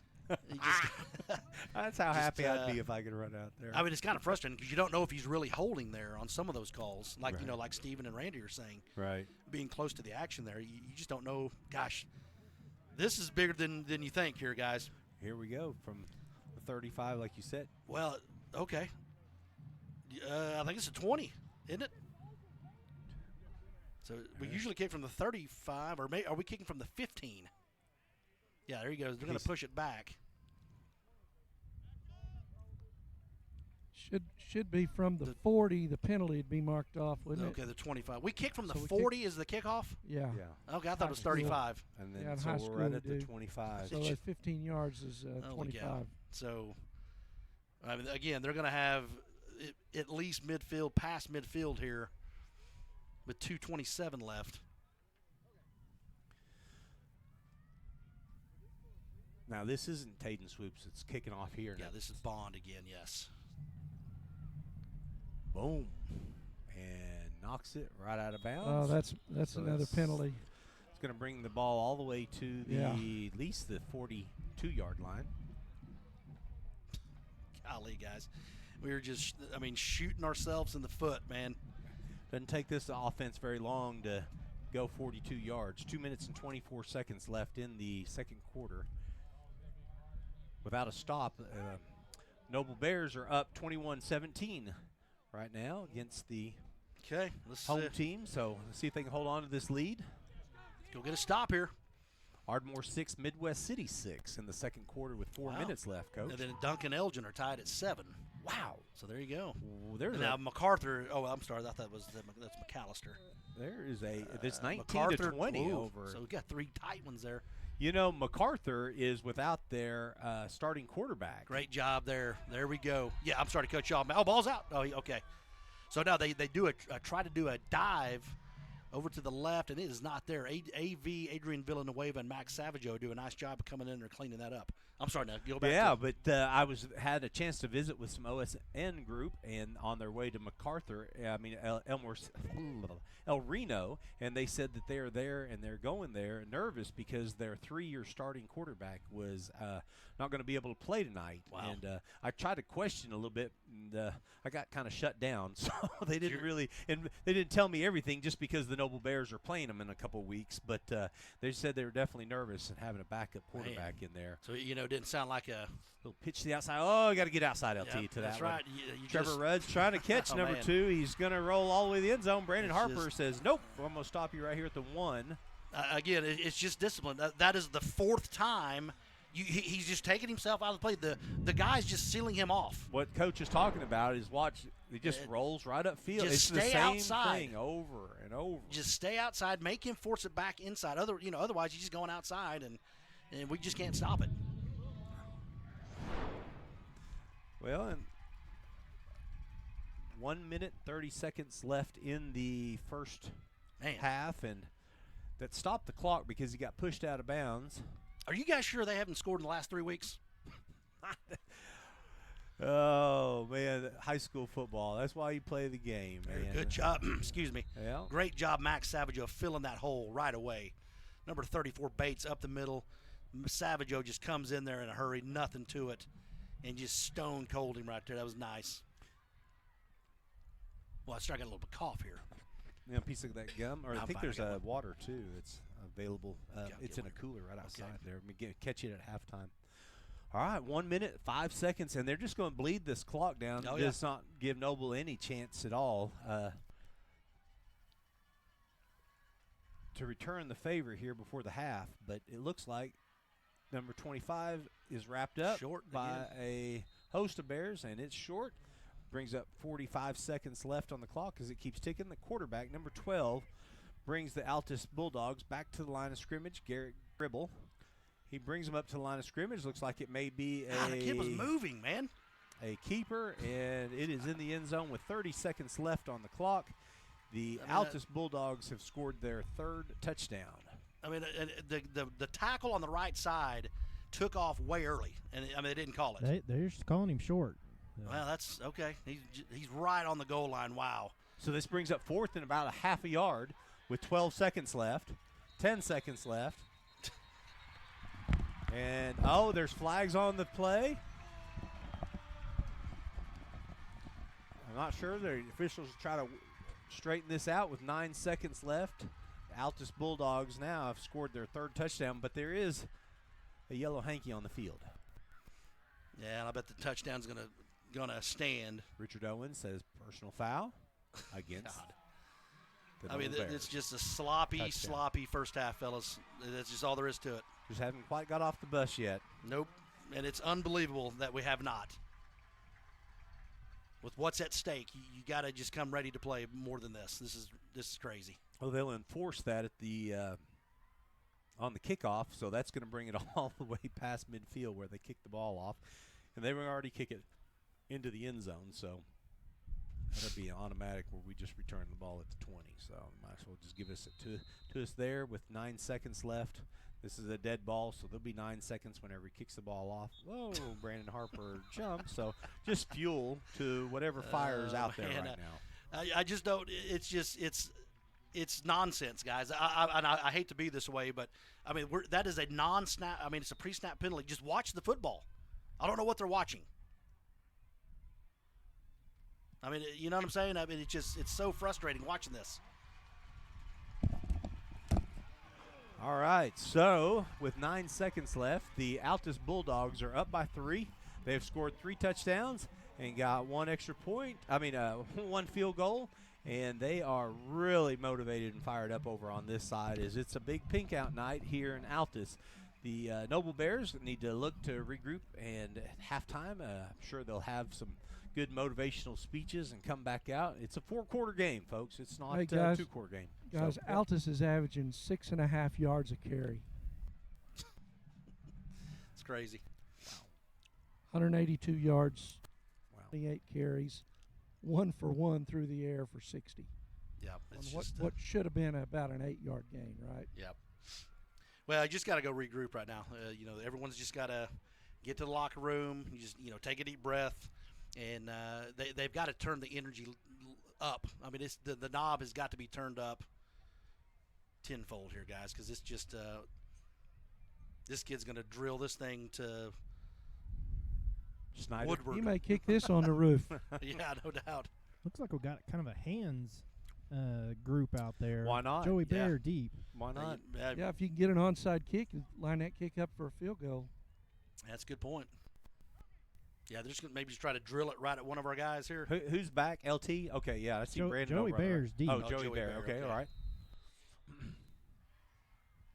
Yeah, that's what they're going to do. Yep, there he goes. Well, then did he not very creative way, but it was good. It was good. Oh, sweet! Wow, that was a big kick then. 55-yarder. 55 yards. Wow. All right. Well, I mean, you try to go a go route or something, or do you just down it and get to the locker room? I'm going to go route. Like, personally, I got at least one shot. At least there's going to be some pass that's going to be there. You got to think they're going to have some kind of prevent right here. I just can't imagine them just – but it looks – Well, they're all up on the line, guys. Yeah. You know, I mean, they got number 2 over the top over here, but he's I think our guy can run past number 2. Yeah, there they go. Now they're backing off. There you go. That's what I thought. I was about to say that.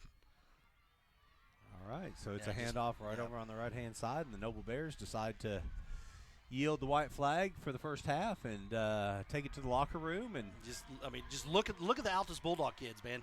I mean, they think this is their Super Bowl right now. Yeah. And we are just letting them have their moment, and we have got to correct that right now. Everything now, man. And so it's tough to watch, man. Wow. Well, Coach George does a great job at halftime. I mean, he just does. He has a way to motivate them, get them fired up. Yep. Let them know that they drove 115 miles for a reason, and we're going to see what happens after the half. But we'll leave the cameras on, and we'll take a little bit of break. Yep. And good news is we get the ball right. That is the ball the second good half. news. That's a good news. Can bring this back to a 4-point game, and Noble leading if everything goes right for us. So. Anything else? Anything? You guys over on the sideline okay? Yep. Yeah, all right. We're doing good. All right. We'll see what adjustments will be made on the defensive side. All right. We'll try to get some insight there. Wait, Randy, if we can find an interview, we can do that. Or if you go over the stats and stuff before we come back. We can go over the numbers when we get back for the first half. I'll let you clean that up then, and then we'll go through that. And thank you guys again for joining NobleBears.tv, and we'll let the halftime play, and we'll be back here in just a little bit.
All right, welcome back to Altus Field here in Altus, Oklahoma. This is known as the Rock, and you can see why the stadiums are all made of rock, but I think originally it's called the High Tower. So Altus. Cool stadium, man. Yeah, man, this is absolutely fantastic. Weather's perfect out there. We got Randy on the sideline, who I know you've got lots of stats. You can't wait to tell us about, Randy, as the teams start to come out to warm up a little bit now. Yeah, thanks, Matt. It's pretty interesting first half, pretty unusual. No punts in this game. Wow. And no turnovers, which good. means every time anyone has touched the football, they have scored a touchdown or a field goal. Wow. Bears All right. 3 possessions, actually 4 possessions, but you can't really count that last one because we received the ball on the kickoff with, 3 seconds? Yeah. Right, yes. So, 9, but yeah. 3 possessions in the first half, 3 touchdowns, drives of 80 twice and 69 once. Okay. And Altus, 4 possessions, 3 touchdowns, and the field goal. So the first team that has to punt probably loses this ball game. That's crazy, isn't it? I agree. Or, like you said, a turnover would be huge as well. Yeah. So some of the numbers, Altus has got 242 yards of offense, 60 in the air on that one play, Mm-hmm. 1 for 1, and then the rest on the ground. Noble, let's see here. The Bears have some interesting stat lines as well. Colin is 12 of 13 for 198. Okay. 2 touchdowns. He's rushed 4 times for 11 yards. LT's rushed 7 times for 39, so we got 50 yards on the ground. So Bears have out-yardaged them just a little bit. Harper 7 catches, 133. LT 2 catches for 31. Would have had a lot more, but a lot of that got called back on the penalty on that screen pass. Okay, sure. So, offensively, the Bears certainly have come to play. They're just not getting much of an opportunity to be on the field. And like I mentioned before halftime, Altus is running the ball at 6.5 yards a clip and keeping the ball away from us. So, we're going to have to find a way to stop that offense. And, it's just whoever is assigned the pitch man. I mean, that's where they're really hurting us, guys. Yep. Is we're not, again, option football, defending it. Everybody's got a man. They've got an assignment. And our guys are there, but they're taking bad angles. Yes, they are. They're trying to tackle from the inside out, not the outside in on the pitch, and we're paying for it big time. And it's so good to have Randy down there just right in the middle of it. They can both, he and Steven both can just see it all unfold right in front of them. And so they can tell what's happening. And that's exactly right. That's what it looks like from up here. So take your word on it. Sure does, man. You'd almost I would actually just put like 10 guys, just line them up on the line of scrimmage and don't even just stay on the line. Maybe so. Just cram that middle. Let's see what you're going to do now. Yeah, you know exactly. what I mean? I think Coach George and the rest of the staff, they got together and, they just got to tell the kids, don't panic. I mean, we got 2 quarters to play, tons of game left. You go score right here, you take the lead. But just as Randy mentioned, you got to take better angles. You got to wrap up, bring the kids down. We've got to force a punt and get some 3 and outs. You know what I'm saying? So absolutely right. Shane too. We've had them in long yardage. Yeah, you're right. More than once. Yeah, absolutely. The 3rd and 30. Yeah, that was Yeah, come on, man. Yeah, you're right. I mean, it's just the effort too. I mean, the effort has got to be better, and you're fighting for your playoffs right now. Yeah, that's what I would have said. This is it. I mean, you got to have to fight for your playoffs and then move to the next one. I mean, we're not good enough to overlook people. So we've really got to take care of business the second half, and I feel good about it though, guys. I really do too. I always feel good after tight half like this that the coaches take them inside and they get them motivated, get them fired up, and then next thing you know, the Bears are up by 14-21 before it's. Oh, Brandon, get that. There you go. Looks like Brandon Harper's going to get the ball right at the 25-yard line. He's got a gap over on the right. It's a big gap. Squeezes right through there, gets all the way to about the 47-yard line. So that's great field position for the Noble Bears. Okay, so they just try to deep onside. They kick it right to Brandon, finds his way over the middle, and gets past midfield. So the Bears will have tremendous starting position here in this third quarter. We like that a lot right there. Well, folks, welcome to Altus, Oklahoma.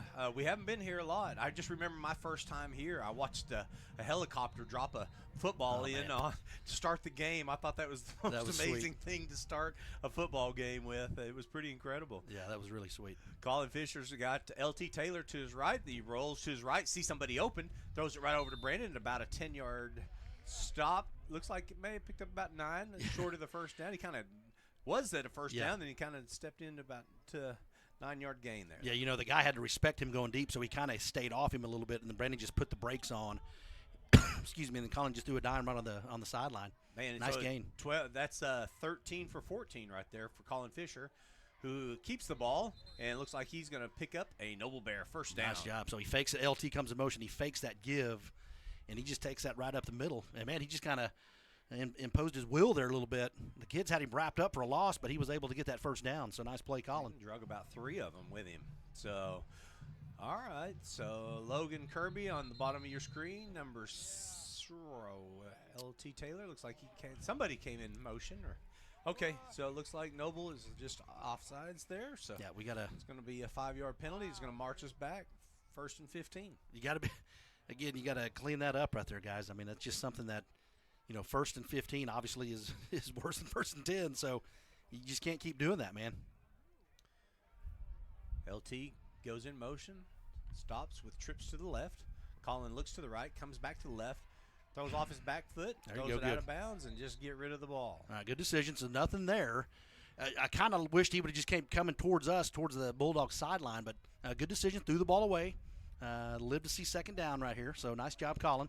Running room, you mean to the left? Yeah, here? it looked like there was a lane there, coming over towards our side or towards the Bulldog sideline. As our trips just took them all downfield. It sure did. And 18 kind of had a little beat on him there. That was Jose Cervantes. So little handoff to LT Taylor, finds a hole over on the right-hand side, picks up a good maybe 8 yards or so. That brings it up.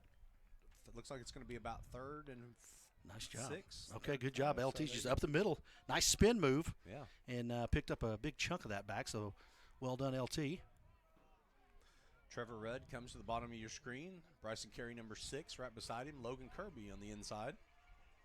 That brings Brandon Harper at the top of your screen, one-on-one. Looks to the left, throws right to Logan Kirby, right across the middle. He's at the 10, at the 5, and there folks, we go. That's a Noble Bear touchdown with no flags on the field. And Noble Bears takes the lead with 10 minutes and 30 seconds left in the 3rd quarter. And now we saw that in the first half, guys. They're not covering our slots. That's right. Just kind of they're giving us a cushion there, not covering the slots. So nice job, Kirby, just kind of getting.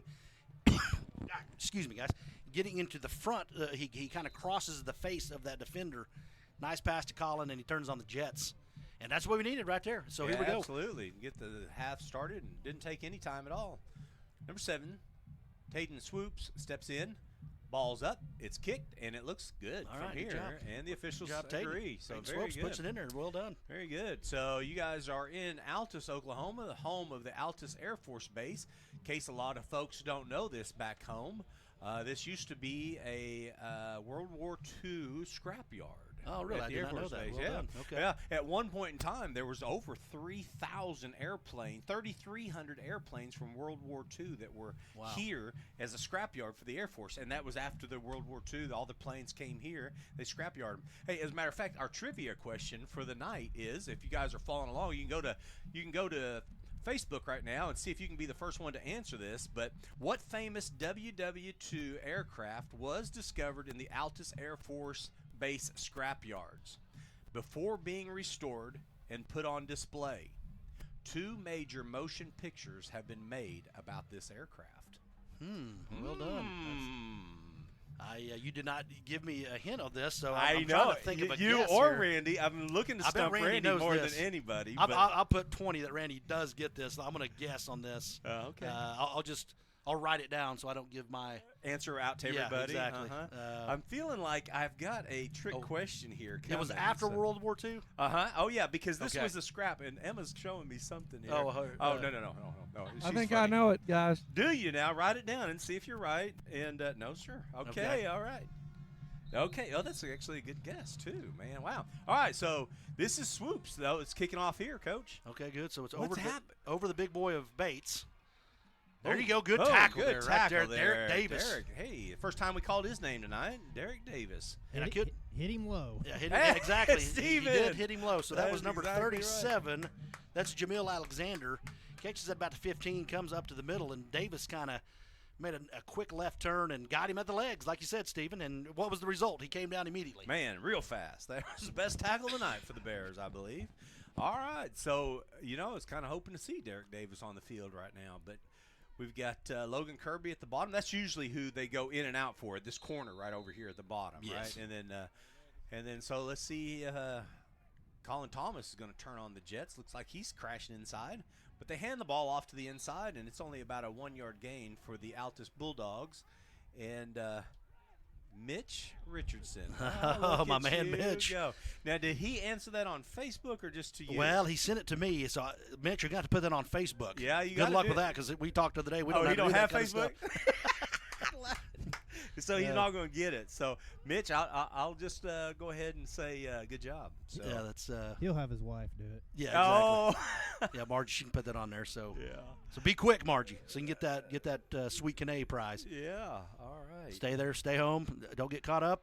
There's it needs to be. Oh man, is that close to a first down or what right there? That's he got close. it. But again, we're just flying upfield. Rudd is taking himself. Can we watch that replay again, Emma, real quick? I'm sorry. He's flying upfield, and the kid's just sealing him off. Mm-hmm. This has happened way too much this evening. So he just flies upfield. The kid seals him off, and he's able to get on that outside edge. He needs to go and confront the kid. Extend the kid and make him go outside, or excuse me, make him push him back inside there. So. It's just a few mistakes there defensively. All right. Number 12, quarterback, rolls to his left, gets wrapped up and tackled. Looks like it is going to bring up a second and maybe about 5 to go. That was a nice pickup on first down. So, again, the trivia question was out, and it wasn't too terribly tough because we've already got a couple of right answers. But I will tell you here. I'm sorry, Matt, real quick. Coach Wallace just sent me a text. He did. And he said the Enola Gay plane that delivered the atomic bomb, but that is incorrect. It is. Coach, well, that's what I said, so that is incorrect. Those were two awesome guesses, but I think I got it. Okay, who did you say, Randy? Well, has somebody else yes, posted sir. it? Yes, sir. Yeah, we have an answer. But I haven't said it yet, but I'm going to let you Well, I think I know chime what in. it is. Okay, go ahead.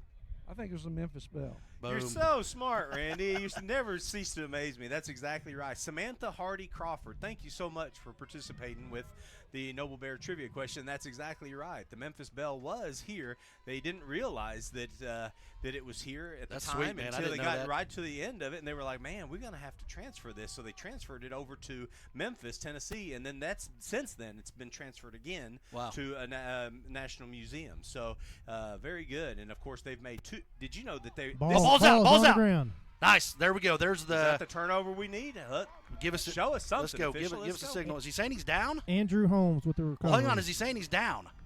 Because there's no signal yet. Not one. That's a white hat's job.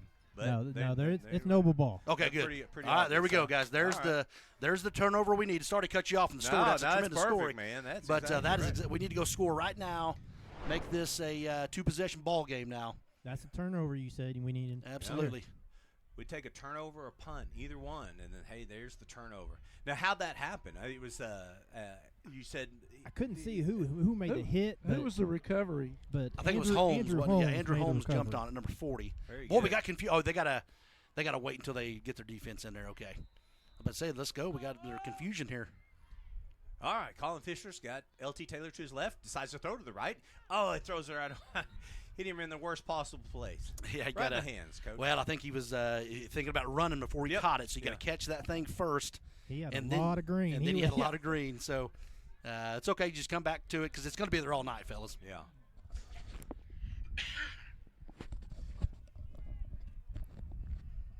Claps his hands.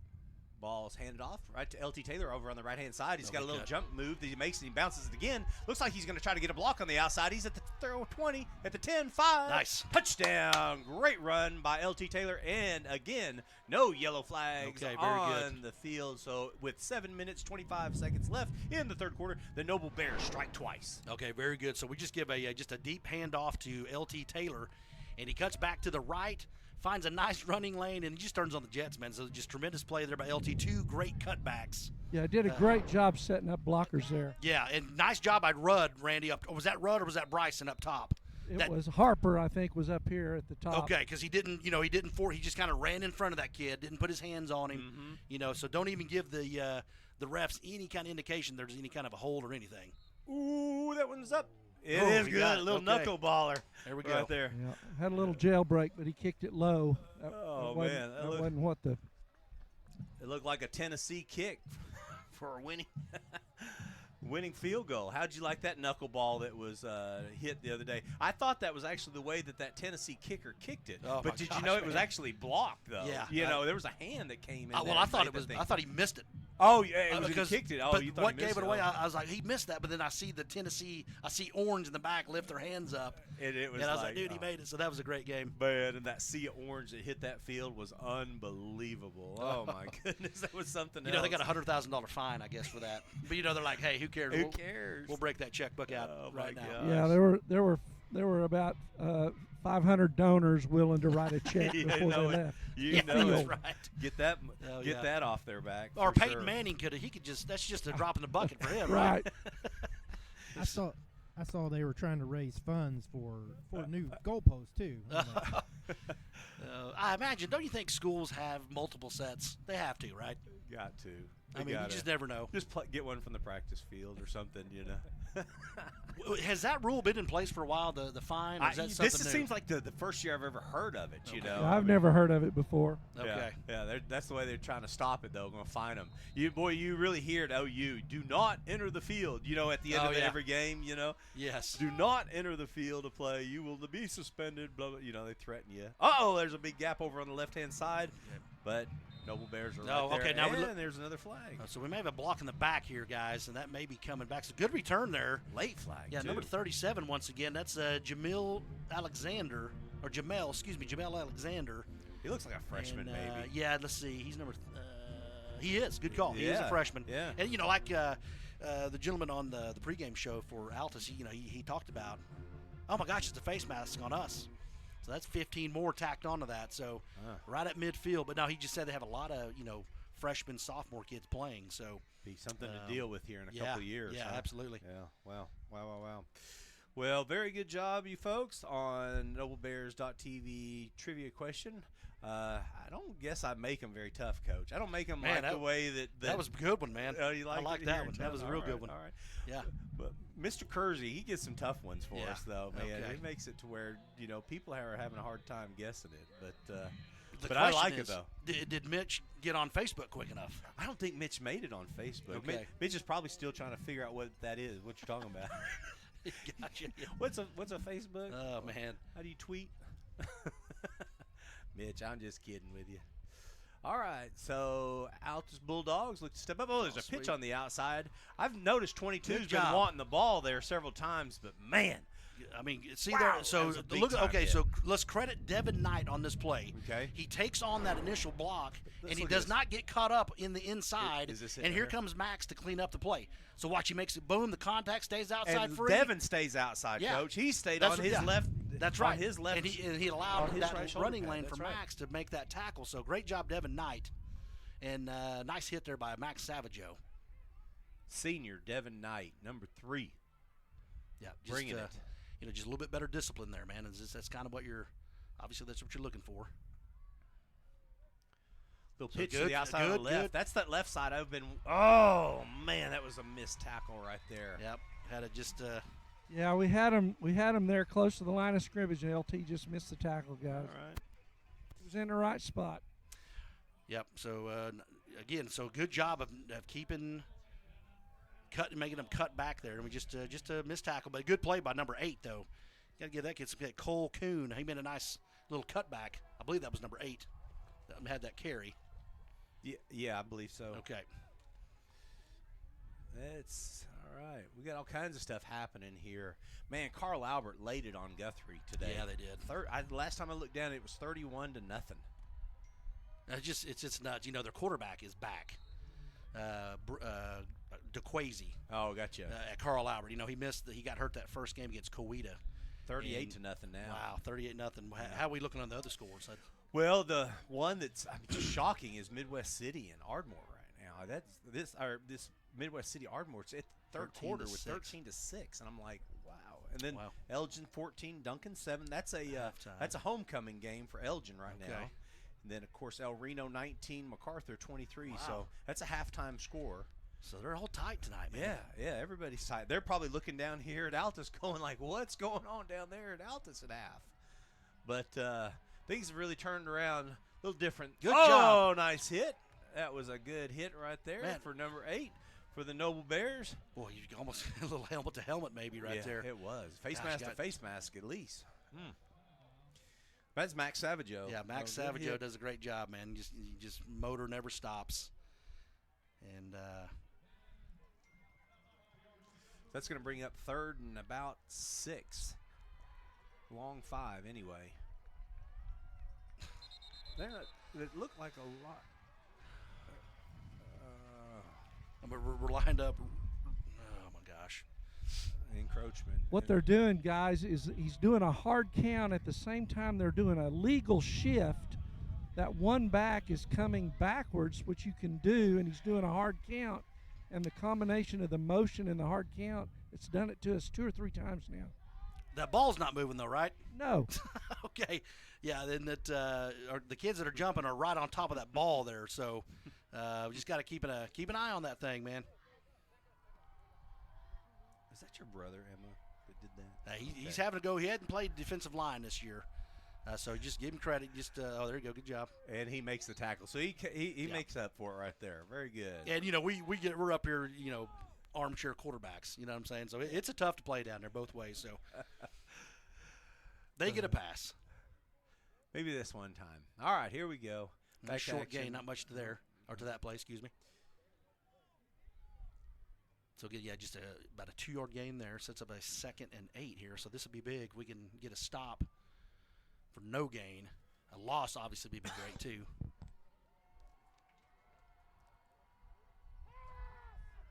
Oh, pass out in the flat. Number 28 was waiting for that one. It's a good time play, but Brandon Harper's right there. Wraps up number 28 for the Altus Bulldogs, and that's Nathan.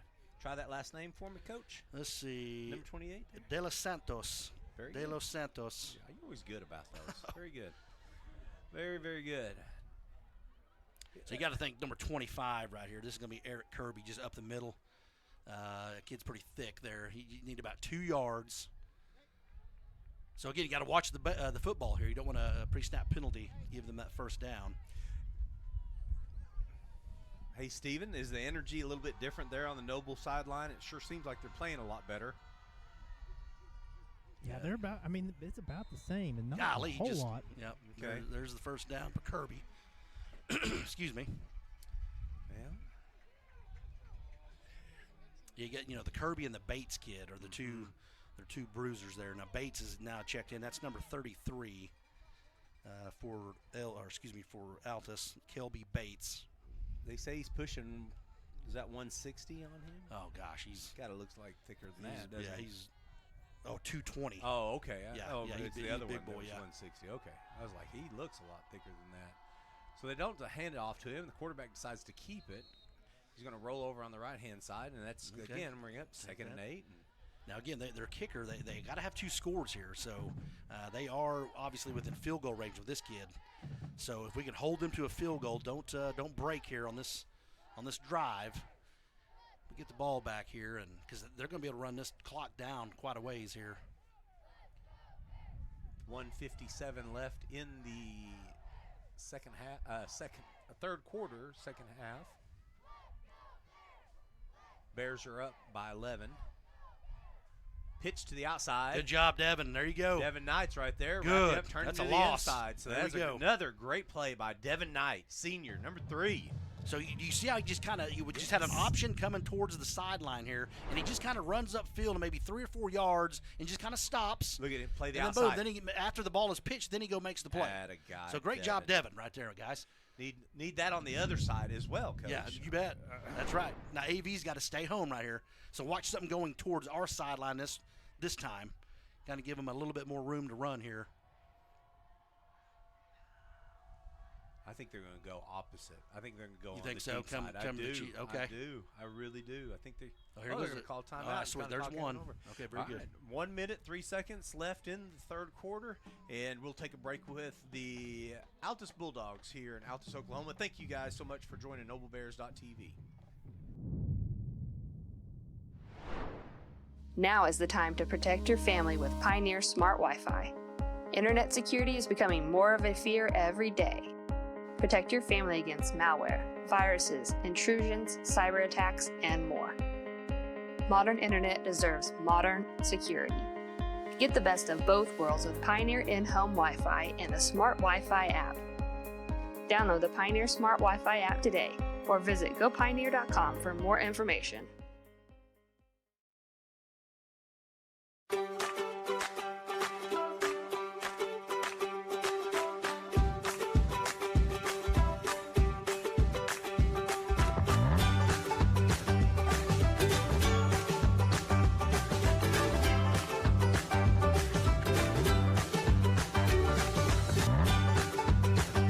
Stream with Oklahoma's #1 high school streaming service, Squirtle.tv. Find out more at Squirtle.com/stream.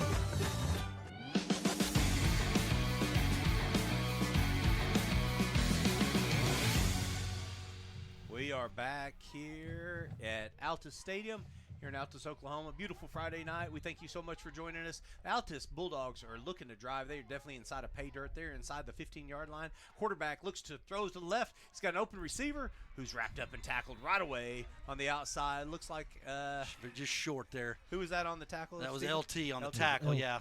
28 caught the ball, so the target was Nathan De Los Santos there. So it's 4th and 2 here. Here we go. This could be a big stop for the Bears. So we had about 11 kids in the box there. Got to watch the ball here, guys. Yeah, you got to, I agree. because, hey, it's an automatic first down. If they watch the ball. What's the clock play is clock? moving, so they're going to have to 15 snap seconds. this. Yep. They're going to rather have to call a timeout, or they're going to have to go for this. Looks like they're going for it. All right, here we go. Let's line it up. 5 seconds on the play clock. Handoff right up the middle. No, he decides to keep it. He's And short. it's wrapped up and tackled. Nice That's job going to be a turnover right there. down to Noble Bears. There we go. Great job, defensive front. They initially hit Bates, and he would have been short. And then the quarterback pulls it out. Gribble tries to come around the right side. And nice job there on the outside. I believe that was Devin Knight once again and Colin Thomas. So that was a tremendous stop right there, guys. Great job.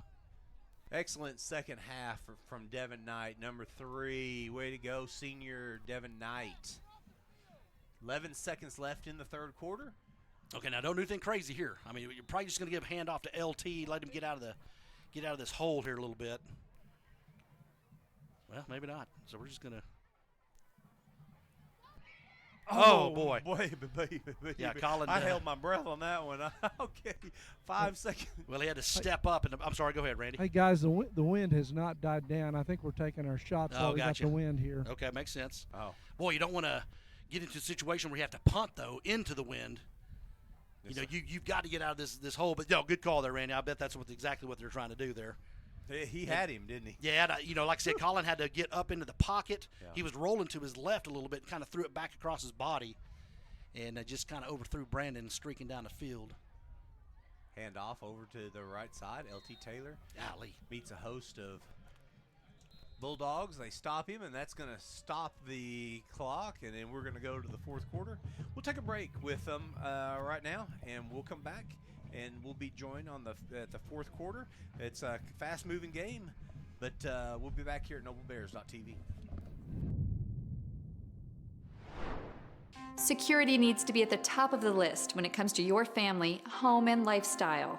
We offer advanced systems that provide a secure connection to dedicated professionals who can dispatch first responders at a moment's notice. Your system will feature an easy-to-use touchscreen that intuitively makes operating your system as simple as one touch.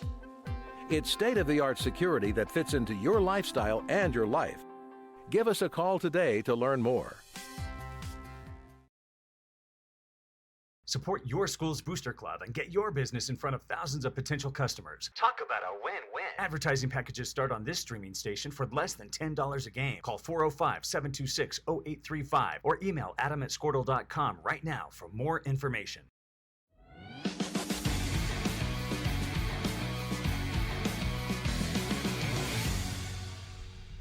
Welcome back. The Noble Bears have the ball. It is they got the shadow of the goal line at their back, and it is about 3rd and 7, 3rd and 8. Yeah, it's a big down here. Yeah, man. it is a really big down, especially that if you're punting into the wind, that's the other part of it too. Yeah, no doubt. And let's hope that what you said was incorrect. First team that punts, right? Yeah, yeah. no doubt. So here we go. Oh man, yeah, just kind of out in front, just a hair. So I mean, that's the right. Oh boy, so he's just kind of limping there, Colin is, but yeah, he just missed him. Kind of threw it out front just a little bit. You know, that's that pattern. They don't run a ton there. But, where they bring him to the inside like that. Yeah, kind of a deep slant route. But it was there. He just kind of pushed it out front just a little bit. Well, brings in Logan Kirby, Jr. Logan Kirby to punt. Max protection to make sure that they don't get anywhere near the goal line there. And we need to kick this towards sideline here, don't you think? Yeah, oh, definitely. Colton Gillespie, number 2, the speedster, is going to that's a good kick. Get us a roll. Retrieve the ball and bounce a little bit to there you go. It's not a bad punt there, Logan. Not bad. Great into job. The wind. Yeah, no doubt. Into the wind out to the 45. So that's a good punt there. Well, I'm really banking on the fact that your comment earlier about the first one that punts is oh, man. You know, that's not going to happen. Maybe we just got ourselves out of that. You can be used as a weapon punting the ball. So. That's right. That's right. So, boy, Matt, real quick, we talked about it a little bit earlier, but did you see that score last night? Jinx and Southmore. How about rolling up the score on somebody? You remember Mike Lupica when OU beat A&M back in 03, 77-0? Yes. Like he wanted Bob Stoops to be fired for that. And so he's probably having a freaking heart attack at this point if he saw that score. 90-9. 90-9. They didn't let up at all. No. I think their fourth that was turned inside. Oh, he got held. I mean, guys, the guy's not even watching Holmes coming in here. He couldn't even break loose. I mean, that was a clear hold there. They didn't call it. And again, he made the kid go inside. He only got about 5. So nice job, but he couldn't break loose with that tackle. Because that's what it was. He freaking tackled him a little bit. LT Taylor with the tackle, but it was for a Altus Bulldog 5-yard gain. 90-9. That's a a huge score. That hasn't been one like that since 8-man football. And you know what's sad about that? Southmore's head coach this year is a Noble alum. Oh. Yeah, Jacob Munden, excuse me. Jacob Munden. All right. So he's the head coach there. So he'll get it turned around. But man, that was a tough game last night. So Jordan Hensley with the tackle. That was nice. Looks like a nice loss right there, about a yard. So he, broke off the block and just, wrapped him up, took him down for a 1-yard loss. You watch the ball here. Just AV. No, AV doesn't need to fly upfield. Just kind of stay on the line of scrimmage. And we got to get a stop here. I think if we stop, they punt. You know, the other team that just scores a ton of points in that conference in 6A is, how about Bixby? Oh my gosh, that's a juggernaut. They need to go compete in Texas. Yeah. For real at this point. Hey, another score for you, baseball score. Phillies are up 4-2 Nice. at the bottom of the 6th. That's who I want to win the series, baby. I'm sorry. I know you're an Astros fan, but the Phillies, man, I'm pulling for the field, fighting Phils. But I don't know, man. The Astros are on a roll, though. They're good. What do you think about – I'm sorry, go ahead. I haven't said anything to Randy yet. I know he's a Yankees fan. Hey, I trying to watch the Yankees hit the ball right now is kind of like getting waterboarded, okay? You know it can't kill you, but you kind of wish it would. Yeah, exactly. How many strikeouts have they had in the first 2 games of the CS there? 27, I think. Oh my gosh, yeah, it was. They had 17 in game 1, and Astros had 2. Oh man, yeah, great analogy there. That was good stuff. Oh man, I didn't know where that one was going at all. So All right, here we go. Big down here, guys. Yeah. Big down. Because would you guys agree if we stop them short? Well, if they get maybe no gain, probably punt here, pin us deep. Yeah, definitely. They saw they can make a stop down on the goal line. God, there was movement again. Oh, big gap over on the left. Good job, Mac. No. Face mask. No, he had him on the shoulder pad. They need to get together. He had him on the shoulder pad. Let's look at it slow-mo. Yeah, I mean. Oh, you can't go slow. Yeah. But you can go replay. I know it was high. If he just tackles him low, boom. It's hard to tell there, but I mean, they're not even going to discuss it. They're just going to go with it, I guess. Yeah. I mean, he has a better view than we do, so maybe I guess he did. That was the stop we needed, though, right there. Yeah, sure at was. This end of the field. That's going to push it down inside the 25. Golly. Boy, we've had some big penalties tonight, guys. Yeah. I mean, some huge penalties that have really, really put us in a bind. So we're going to have to bow up right here.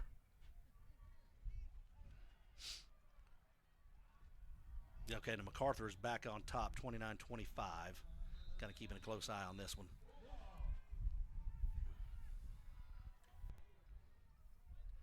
Guys, all these scores are not going to matter if we don't win, right? So we just got to focus right here, I guess. I need to take my eye off these scores. We kept talking about that all week, though. What ifs and what abouts, and we found ways that Noble could get, that fourth spot into the conference. But man, when you play defense like this, I don't even know. So just to give to that is number 25, Eric Kirby, straight up the middle. And just huge gain. And he's inside the 10, about the 5-yard line. So here we go. I believe it's going to go right back to him. He was ready to go. All right. Yeah, we're trying to get to the fourth spot at least. So absolutely. We can make the playoffs. And then on top of that, although we'll play the number one in 5A2, which would be probably most likely Carl Albert, but boy, that matchup hasn't happened yet since I've been with the program and stuff. I've been looking forward to that matchup for all these years. Not that I would love to have a piece of Carl Albert, just that I just always thought that matchup was going to happen at one point in time, being interlocked like that with the districts playing each other. Yeah, no doubt. And you talk about a program with consistency, man. Those guys, gosh, they're just like Alabama of the high school football world in Oklahoma. Reload. Well, Bigsby, obviously is the same team way. Right now. Yeah. I mean, God, there's no telling how many games they're going to win. So there's the give to Kirby once again. I think he's short. Boy, he's right on the goal line. That feeds from, the Tinker Air Force, and, you got new people all the time that come in from Tinker, and, it's a large Air Force base, but it's kind of the same way down here. You've got a large Air Force base. I mean, they train 3,000 students per year out of this academy here. And, I know that brings in lots of families and stuff. I don't know if they all live here in Altus. What are your other choices if you're down here? Is it Frederick? The officials look at each other and they say, "Yep, that one's going to count." Yeah, Frederick's about 30 miles back, so it's so no, I mean, you got Frederick, you got Hollis. I mean, I think north there's a few towns, but it's they're smaller. Yeah, a lot smaller.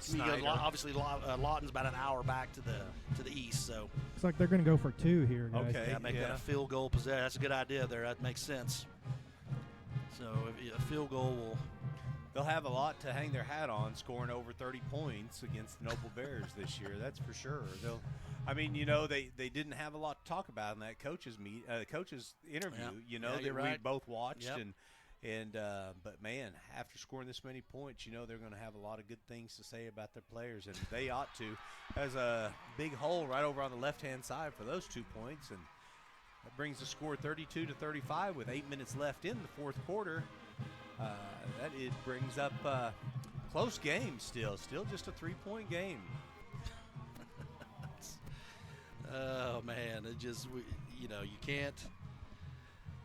You got to be able to get off the field, guys, and a face mask penalty extends a drive. Yeah, it's just they're just shooting themselves in the foot, man. You just stay positive, best we can. Yes, sir. I mean, we just got to go score again. The offense has been really good for us, so they've got to take the ball and they've got to go win this football game. They have to go win this football game right now. go get another touchdown here, make it 2 possessions, and just see what happens defensively. You know, we lost a couple of games and at the end. We got to see what we're made of and see if we can pull this one out. Yeah, definitely the road woes with 1-point losses on the road like this. But you know, we can keep this thing at a distance if we can just score every time. Yep, you're right. And they're going to kick this to the zone. Obviously, we're going to get this at the 20, which can be good. I mean, we extend, 5-minute drive, All right, we'll see how this one plays. Yep, so the ball is kicked deep. Brandon wishes he had a chance at it, but all the way through the end zone there. Brandon claps his hands, his head down low. Because, you get so geared up for one, you're like, okay, here's my chance. Here it goes. I'm going to go full speed ahead here. I always loved returning kicks, man. That was always the best, man. The excitement. Oh, yeah. I always just loved to just try to take it to the inside, make everybody kind of suck inside, and then just do everything you can to get to the out. Just, you're out of there. Just escape. So there's trips right to Colin Fisher's right. That's at the bottom of the screen. Brings LT kind of in motion to his left. He's going to hand it off. No, he goes ahead and keeps. He's got a big hole this time. Looks like he's going to pick up about 8 yards, and that's Colin Fisher for a nice run. Okay, good. On first down. Now, guys, we need to be in that mode where we're not in a rush right here. The nice gain on first down. Momentum. Second down and short. Let's chew up some of this clock. Get the first down and just keep moving it down the field here. Just hold on to the football. So, I mean, there's still 20 seconds on the clock here. Hand off to LT Taylor. Finds a little gap over on the left-hand side. Picks up a first down. Cuts across the middle. Get a block. Now he's at the 50. He's got a block on the outside. Just a small little block, but it's out of there. LT's at the 20, at the 10, at the 5. Steps into the end zone. Okay. And that's a long touchdown, and there's no hankies on the field. Very long touchdown.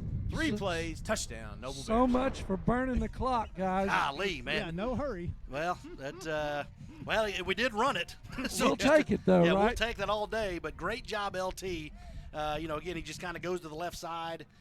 He got the first down initially, but then he just found a little opening there, cuts back towards the Altus Bulldog sideline, and then he's off to the races. So that was a tremendous run there by LT. It's his second long touchdown, guys. He's got 169 yards on 11 carries. Wow. Boy, this is the big extra point, by the way.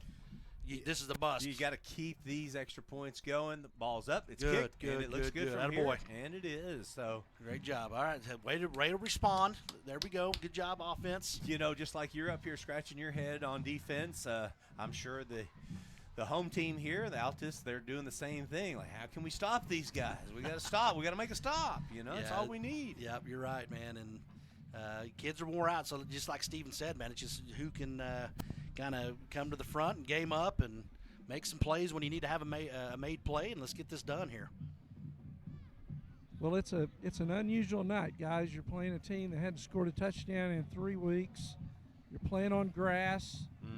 Playing the third winless opponent of the year, and we've lost to the first 2. So golly. It's just kind of an odd night. And I'm looking down here at the chain gang, and I'm walking by, and just to kind of put a topper on the odd night, one of the chain gang guys is wearing a Pink Panther hat. I don't know if you can zoom in on him, but I walked by, it caught my eye, and I'm like, man, I am in the twilight zone over here. Yeah, where are you at? Oh man, he's standing on our 30 right now, and yeah. Okay, I see them over there. I got you. Yeah, he's got a Pink Panther hat on. That's one of those fuzzy winter hats. Oh, no fair catch, and so he catches the ball right at the 30, tries to come upfield, and it's taken down right at the 40-yard line. So good field position starting. Steven, is Bond hurt, or it's just kind of strange the rotation we have here. Seemed like he had a little bit better, a little bit better kick into the wind. Yeah, I haven't seen him hurt over I think when he kicked the ball out of bounds, that was it. He had a pretty good discussion with Coach George coming off the field, and I would imagine that's what's going on. Got it. Okay. We did lose Scruggs early in the game, so he has a foot injury. So I saw him. It was like the first play of the night. Yeah, man, this time of year is just so tough to keep everybody in there. We already have, our leading tackler, I'm sure, with Lucas Conley being out tonight. That's been such a painful experience so far because it runs like this. and just don't have the defense to be able to stop, the offense at all. And it all came from a concussion, though, that Lucas has had over the last game or so. And, there's been a lot of talk about concussions over the last, several weeks with players in all levels, right? Yeah. Oh, yeah. Tua Tagovailoa, like you said. And, it's a big deal. It's a major issue. And, Lucas got drilled last week. He was, so he's in the protocol. It's important that he stays there until he clears all the testing because obviously, this is just a game here, and he has his whole life in front of him, so you don't want anything to go wrong there because it kind of jarred him a little bit. He was scared a little bit about it. Yeah. And so, had some symptoms or anything? Well, he just kind of some anxiety, man, because he just, didn't feel right. And so you just hope that he's going to be okay, and I think he will be, but it's a big deal. They talk about those Guardian caps that they wear in practice time.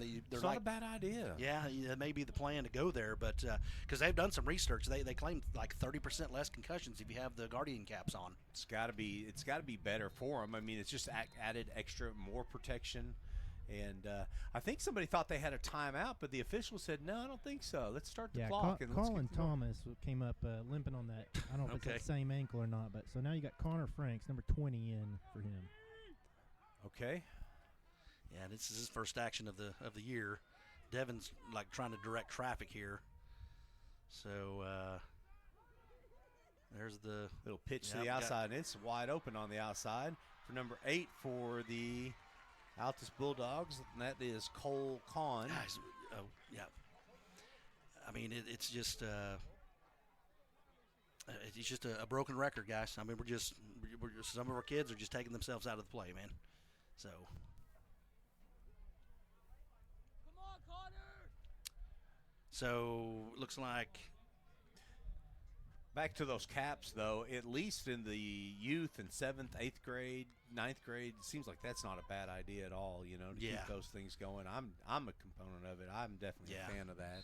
Well, I mean, it can't hurt. What I mean? It just doesn't change the game. Tell me how that would possibly change the game. Not at all. I think one of the issues is just how they'll stay on. Obviously, they keep popping off. Yeah, they do. The time to They're put them back Velcroed on, too, aren't they, Coach? Yeah, I believe they are. So it's I think it just may be like a timing issue and inconvenience. But I mean, they got to do something because it's a serious – because it's such a violent game. These kids are getting they're so much bigger and stronger than they were. Yeah. We do all our scrimmages wearing those things. The entire team does when we scrimmage, guys. We do, right? Yeah, right. That's right. Just to keep everybody safe. But I just, my point is, I just don't think it changes the game whatsoever. Nothing really changes about how you run plays or how you could tackle or anything. It just protects the noggin. Well, this is big down here, guys. So it's third and goal from the 5.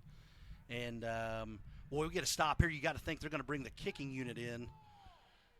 Sorry to cut you off on that discussion there. That was a good discussion. But, this is big down.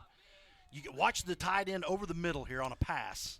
It's coaches are yelling, watch the ball. 10-point game. Hand off right over the middle, and big 33 just rumbles into the end zone for the Altus Bulldogs. And that, again, is Kelby Bates, sorry about that. And, that was a big hole right over on the right side, and he just rumbled in. Home crowd's loving it. All on their feet, clapping, loud as can be. So they're going to kick this one, guys, because they'll be within 3. And they've got the win, so we need to go score when we get this ball back. Well, here we go. This is the kid's been solid all night. They have one timeout left, so if we could ever use a drive, would he push it left? Oh, he got it. Kicked it right through the uprights. 4 minutes, 40 seconds left. Yeah, this is a big drive coming up, and excited about this one because I know the Noble Bears offense they'll deliver. And feel like that's going to happen. But, folks, we've got a 3-point game here in Altus right now. And just a beautiful night. Lots of fans here on the home side. And hopefully there's lots of people back home watching right now. And hopefully you're tuned in and cheering the Noble Bears super loud. They need a little bit of help right now. Yep. Hey, big shout-out to Scotty Harper. I know you're watching from home. Appreciate you. And thank you so much for being part of NobleBears.tv. And just hope everything's going great with the new experiences, and look forward to getting you back next week when the Noble Bears travel to Midwest City. So I'm going to be real quick, speaking of Midwest City. Yeah, you got a score on that? let's McAllister's rolling against Duncan Durant tonight. I'm sorry about that. It's still MacArthur 29, El Reno 25. Well, that's close. That is close. Yeah. Ardmore's down 19-6.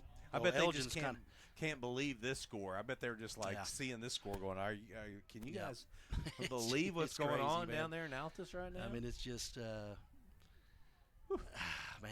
I don't know. So we're lining up for the onside. Yeah, that's not a bad idea. I mean, because, boy, if I was Altus, maybe try to kick it right near, just past Joey Bear there. But this is dangerous, man.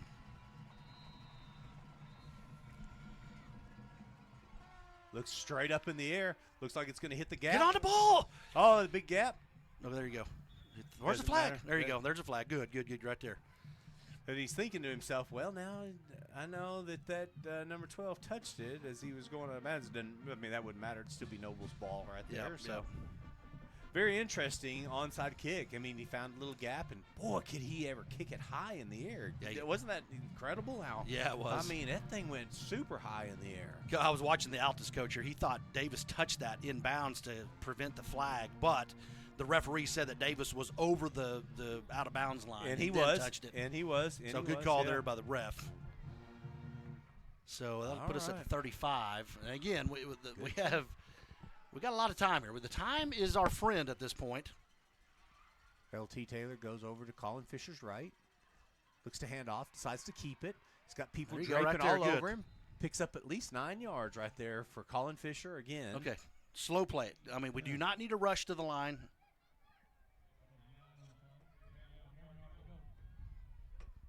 We're having a little. Yeah. I don't know what's going on. Something's buzzing away. It's going to shock you if you don't look out. 4 minutes, 15 seconds left in the fourth quarter. Look back over to offensive coordinator, Kyle Davison. Colin claps his hand. That gets the snap ready. Hands off to LT Taylor. Looks to move to the left. Hold on to the ball. Hold on to the ball because they're going to try to strip it. Okay, good. Right there. That's enough for a Noble Bear clock first down. they're going to move the chains, and then the clock will start. There you go. Clock is moving. The white hat is signaling the. So here, just take your time, guys. Take your time. So if we can get this below 2 minutes, you got to think they got to call that last time out. And if we score, make it 2 possession, that's going to be really hard on them. I don't know what. I'm just standing here. I don't know what that is. I don't either, Coach. Let's see. It has got to be this cable, though, somehow. I think we'll be right there. They'll hand off. LT Taylor. Looks like he's going to pick up about 2 yards, but there wasn't a lot of gap right there for the shifty running back. Now, I'm just sitting there looking at 33. He's got a stinger on his hand. Now you can get this to about 250. You can run this clock down to 250 and not snap the ball. Okay, all right. So a little under 3 minutes right now, or right at 3 minutes, 3:05. Colin fakes a snap, then stops, looks back over to the coaches, gets the play in. All the players know what's coming. Hand off to LT. Nope, fake. Colin Fisher. Wow, did he ever run that 34 over? He said 34 shaking his head. He's like, there's some cobwebs going on right there. Watch this. Well, boom, baby. Oh, I love how he just lowers his shoulder. Golly, that was a nice physical play there. Boy, you get this first down. This is huge because they'll have to burn that timeout, and we'll be able to run that clock way down here, guys. You even heard the home crowd go, ooh. And that was the right shoulder, too. Yeah, yes, very nice. I saw that. Good right, job, yeah. Lean to the right there, lean right in. Oh, man, I wish you guys could have seen that highlight or that replay. Handoff to LT Taylor. Looks to bounce to the outside. Gets a stiff arm right at the 50. He's at the 45. Drug out. Downs. Takes out the coach And right on the he's short, right. I think. He's short about a yard, it looks like. Golly. Or is he – well, the guy up our sideline looks like it's good, but – Got to stay in bounds, guys. Yep, you got to stay in giving bounds. it to Now him. that's going to be a first down, though. Okay, good. Okay, Randy. Well, 2 maybe minutes. not. No, they're saying fourth down still. Oh. Now, hold on now. Come on. What? Well, why is he winding the clock? He went out of bounds. The referee on this side was waving the sticks to go on. Well, did he step out? The yard marker is so far off away from where the ball is. We got this is not right. Something's going on here. You got a play clock ticking at 18, 16. There's something definitely not right. We need to call a timeout just to make sure we get a. Look at the play clock's at 10, and we still haven't. Yeah, we need to get a timeout. Take it all the way down and call the timeout. Okay, yeah, exactly. Thank you, Randy. Thank you. Thank you for helping me out here. 1 minute, 30 seconds left in the fourth quarter, okay? Oh, you know what? Hey, I think Altus took that timeout. What? No, he's saying we did. Okay, I just saw the coach there. I guess LT stayed in bounds then. Which is what because Coach Davis. He must have, or they wouldn't have started the clock. Well, watch this on the replay. See if he does. Man, I thought he was clearly out. Clearly out because he took the coach out. Look at the stiff arm. Boom! Get off me. 50, 45. Oh my God, he's 4 yards out of bounds. How do you? Well, I mean that's to our advantage, Coach. I mean that was to absolutely. our We'll take it. That is. It's clearly the correct call. Yeah, that's right. Exactly. Man, that was wow. The Altus coaches, that is a crazy. I mean, because it's clearly he's out of bounds. I don't know what. Stephen, can you tell how far we have to go? I mean, is this a big package play here, guys? We're bringing the big boys. It's a little less than a yard. I saw them bring in, I don't know, maybe a version of the diesel package. They brought in number 66 out here on the left end. Trayshawn.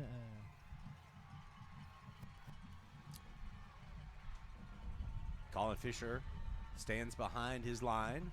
2 blockers to the inside. He goes down, right over the right-hand side and picks up a Noble Bear first down with, looks like somebody stopped the clock. Yeah, now the clock moves. There we go. Now they're going to have to burn this timeout. All right, here we go. Great job, Colin, just getting that first down right there. Bringing that diesel package. That's a huge first down right there, fellas. Yeah, I mean, I don't know. The game should be over. I mean, if they're not calling a timeout, I mean, we should be in pretty good shape here, right? Oh, yeah. Because that's going to be under a minute, and it's first down. So they'll stop it maybe after this, but, oh, boy. Yeah, there's 1 minute left on the clock right now. Emma's asking me how much time. There's 1 minute. Stay in bounds. Stay in bounds, LT. He's in bounds. Okay, okay, now. Now they're going to say that's. Oh, he got a timeout. Okay, he got a timeout. Thank you. Some different hand movements going on down there. I thought he stopped the clock to begin with, but that's all right. So Noble Bears lead by 3 points in the fourth quarter with 50 seconds left on the clock. Looks like Noble Bears have got a long second down, but they stay in bounds. That would be Altus' second timeout, so they'll have only 1 left. And I just don't think that's going to be enough to, run it out. I think that timeout they burned earlier hurt. Yeah, absolutely. I think it did too. They definitely need it right now.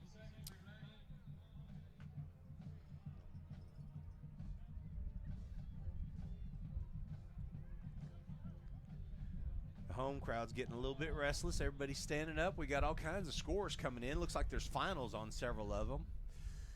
Looks like you can see that Bishop Kelly Claremore game's awfully close one, 3-point game. Bishop McGinnis is taking care of business against Southeast.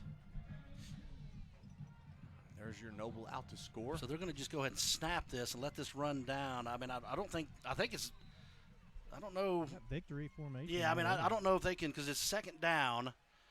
That's going to, so they can't stop the clock. Oh, yeah, this is it. I mean, that's it. We one more snap, it's ball game. Yep, so we're in good shape. So, wow, guys, that too close for comfort right there, guys. I mean, this is next week is going to be a huge challenge. I mean, we have got to figure out. Got to have everybody healthy, too. Got to have everybody healthy, absolutely. I mean, obviously, yeah, there you go. That's going to do it right there. So that'll.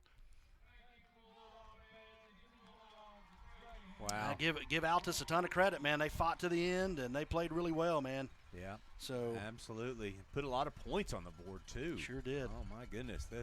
They can definitely hang their hat on the fact that they were in the game. They almost had this one, and that. Man, so, hey, we'll take the win, yeah, the W in these. We knew we had to get by this game, and we had to have a lot of luck going on the other side of it with other teams, losing, and well, at least we took care of our part, and that's the win here. So Del City taking care of business, 72-0 against Glenpool. I think they're for real in Class 5A. Carl Albert, 41-7 over Guthrie. That's a final, of course. I think it's been done for a little while. Yeah. Okay, now it looks like Mac. Boy, that MacArthur game is the whole fourth quarter still to go. It's MacArthur 29, El Reno 25. So that is a tight one there as well, man. So, Randy, Steven, you guys got a player of the game? Anybody that you can kind of call out? Anything you really like what you saw tonight? Well, looking at the numbers, L.T. Taylor had 14 carries for 175 yards, 3 touchdowns. That last one that pretty much sealed it was a 71-yarder. Nice. Okay. Very good. Very good. Yeah, he's played well the last 2-3 weeks, fellas. The LT has. So. Yeah, he's over 100 yards 3 weeks in a row now. Nice. Yeah, we got to have that. Just really nice. But yeah, Matt, you said it, man. We got to get healthy for next week. You go to the training room, get the ice on the bad knees, whatever it is, man, because we've got to have more bodies out there to make this thing work. Well, I think that's going to be the only way we're going to be able to gather together to beat this Midwest City team. That's just man, they're tough. That's a tough draw right there in Class 5A. Just hard again for me to even envision that they're in Class 5A along with their hometown other side, Del City. But whatever, I mean, 3 5As in about a 10-mile radius. Yeah. Carl Albert, Midwest City, and Del City. Just shake your head and wonder crazy. why in the world. Steven, thank you so much for joining us tonight. Anything to close with tonight? You bet. I'm just glad I wasn't a jinx down here or something. I knew we could break that. I knew we could break that. I knew it. Yeah. Good win. Now a little makes the long ride home a little better. Yeah, it sure does. Man, oh man, no, that's no lie. You have a big old long drive like this, you really want to win. So you don't have to soak on that all night. So. Guys, it really is puzzling. What a Jekyll and Hyde defensive year we've had. I mean, we've had halves of games or even full games where we've just absolutely played. I mean, Coach George has mentioned to me, hey, that's as good as any team I've ever had play defense. Yeah. For stretches, and then we have nights like this. Yeah, it just goes to wonder, like the game we saw last week against Elgin, how well we played. Second half particularly, yeah. You almost kind of play down to the competition a little bit there. That happens sometimes. But I mean, guys, we're we all know this. Our kids, we love our kids, but man, we're physically kind of behind. We can't take anyone lightly. I mean, especially the next 2 weeks. I mean, it's we're fighting for the playoffs, and so you've got to come ready to play the next 2 weeks. Get healed up, and man, just got to get some tackling in there. Yeah, next week too. That kid from Midwest City, that quarterback, he is extremely explosive, and a lot of his big plays are on broken plays. So yes, everybody's in the right place, and he still does it to you. Yeah, I know it. Yeah, Air Force commit quarterback. He's a good one. Good kid too. Yeah, man. Well, looking forward to it now. Kickoff's going to be right at 7 p.m. next week, too, in Midwest City. We want you folks to join us on NobleBears.tv. Awesome job with young men and women that are part of our program. We thank you so much. David Rowden, who is the instructor of our group. I wanted to say he's the IT man. Yeah, IT guy, communication group. But Emma Womack on the controls, awesome job. You're the best ever. Jack Carson, who's upstairs right now on the camera. Ricky Bobby and Talon, they're walking across the field right now. Jack is, and I guess that's Ricky up there. Steven, thank you so much. Randy, I appreciate you guys. I know you're down there in the weather, and I couldn't do this without you, Coach. So thank you so much, nice Coach job, Shane man. Fisher. Good job, guys. Hey, all right. So until next week, got 2 words to say. Go Bears. Go Bears. All right, very good.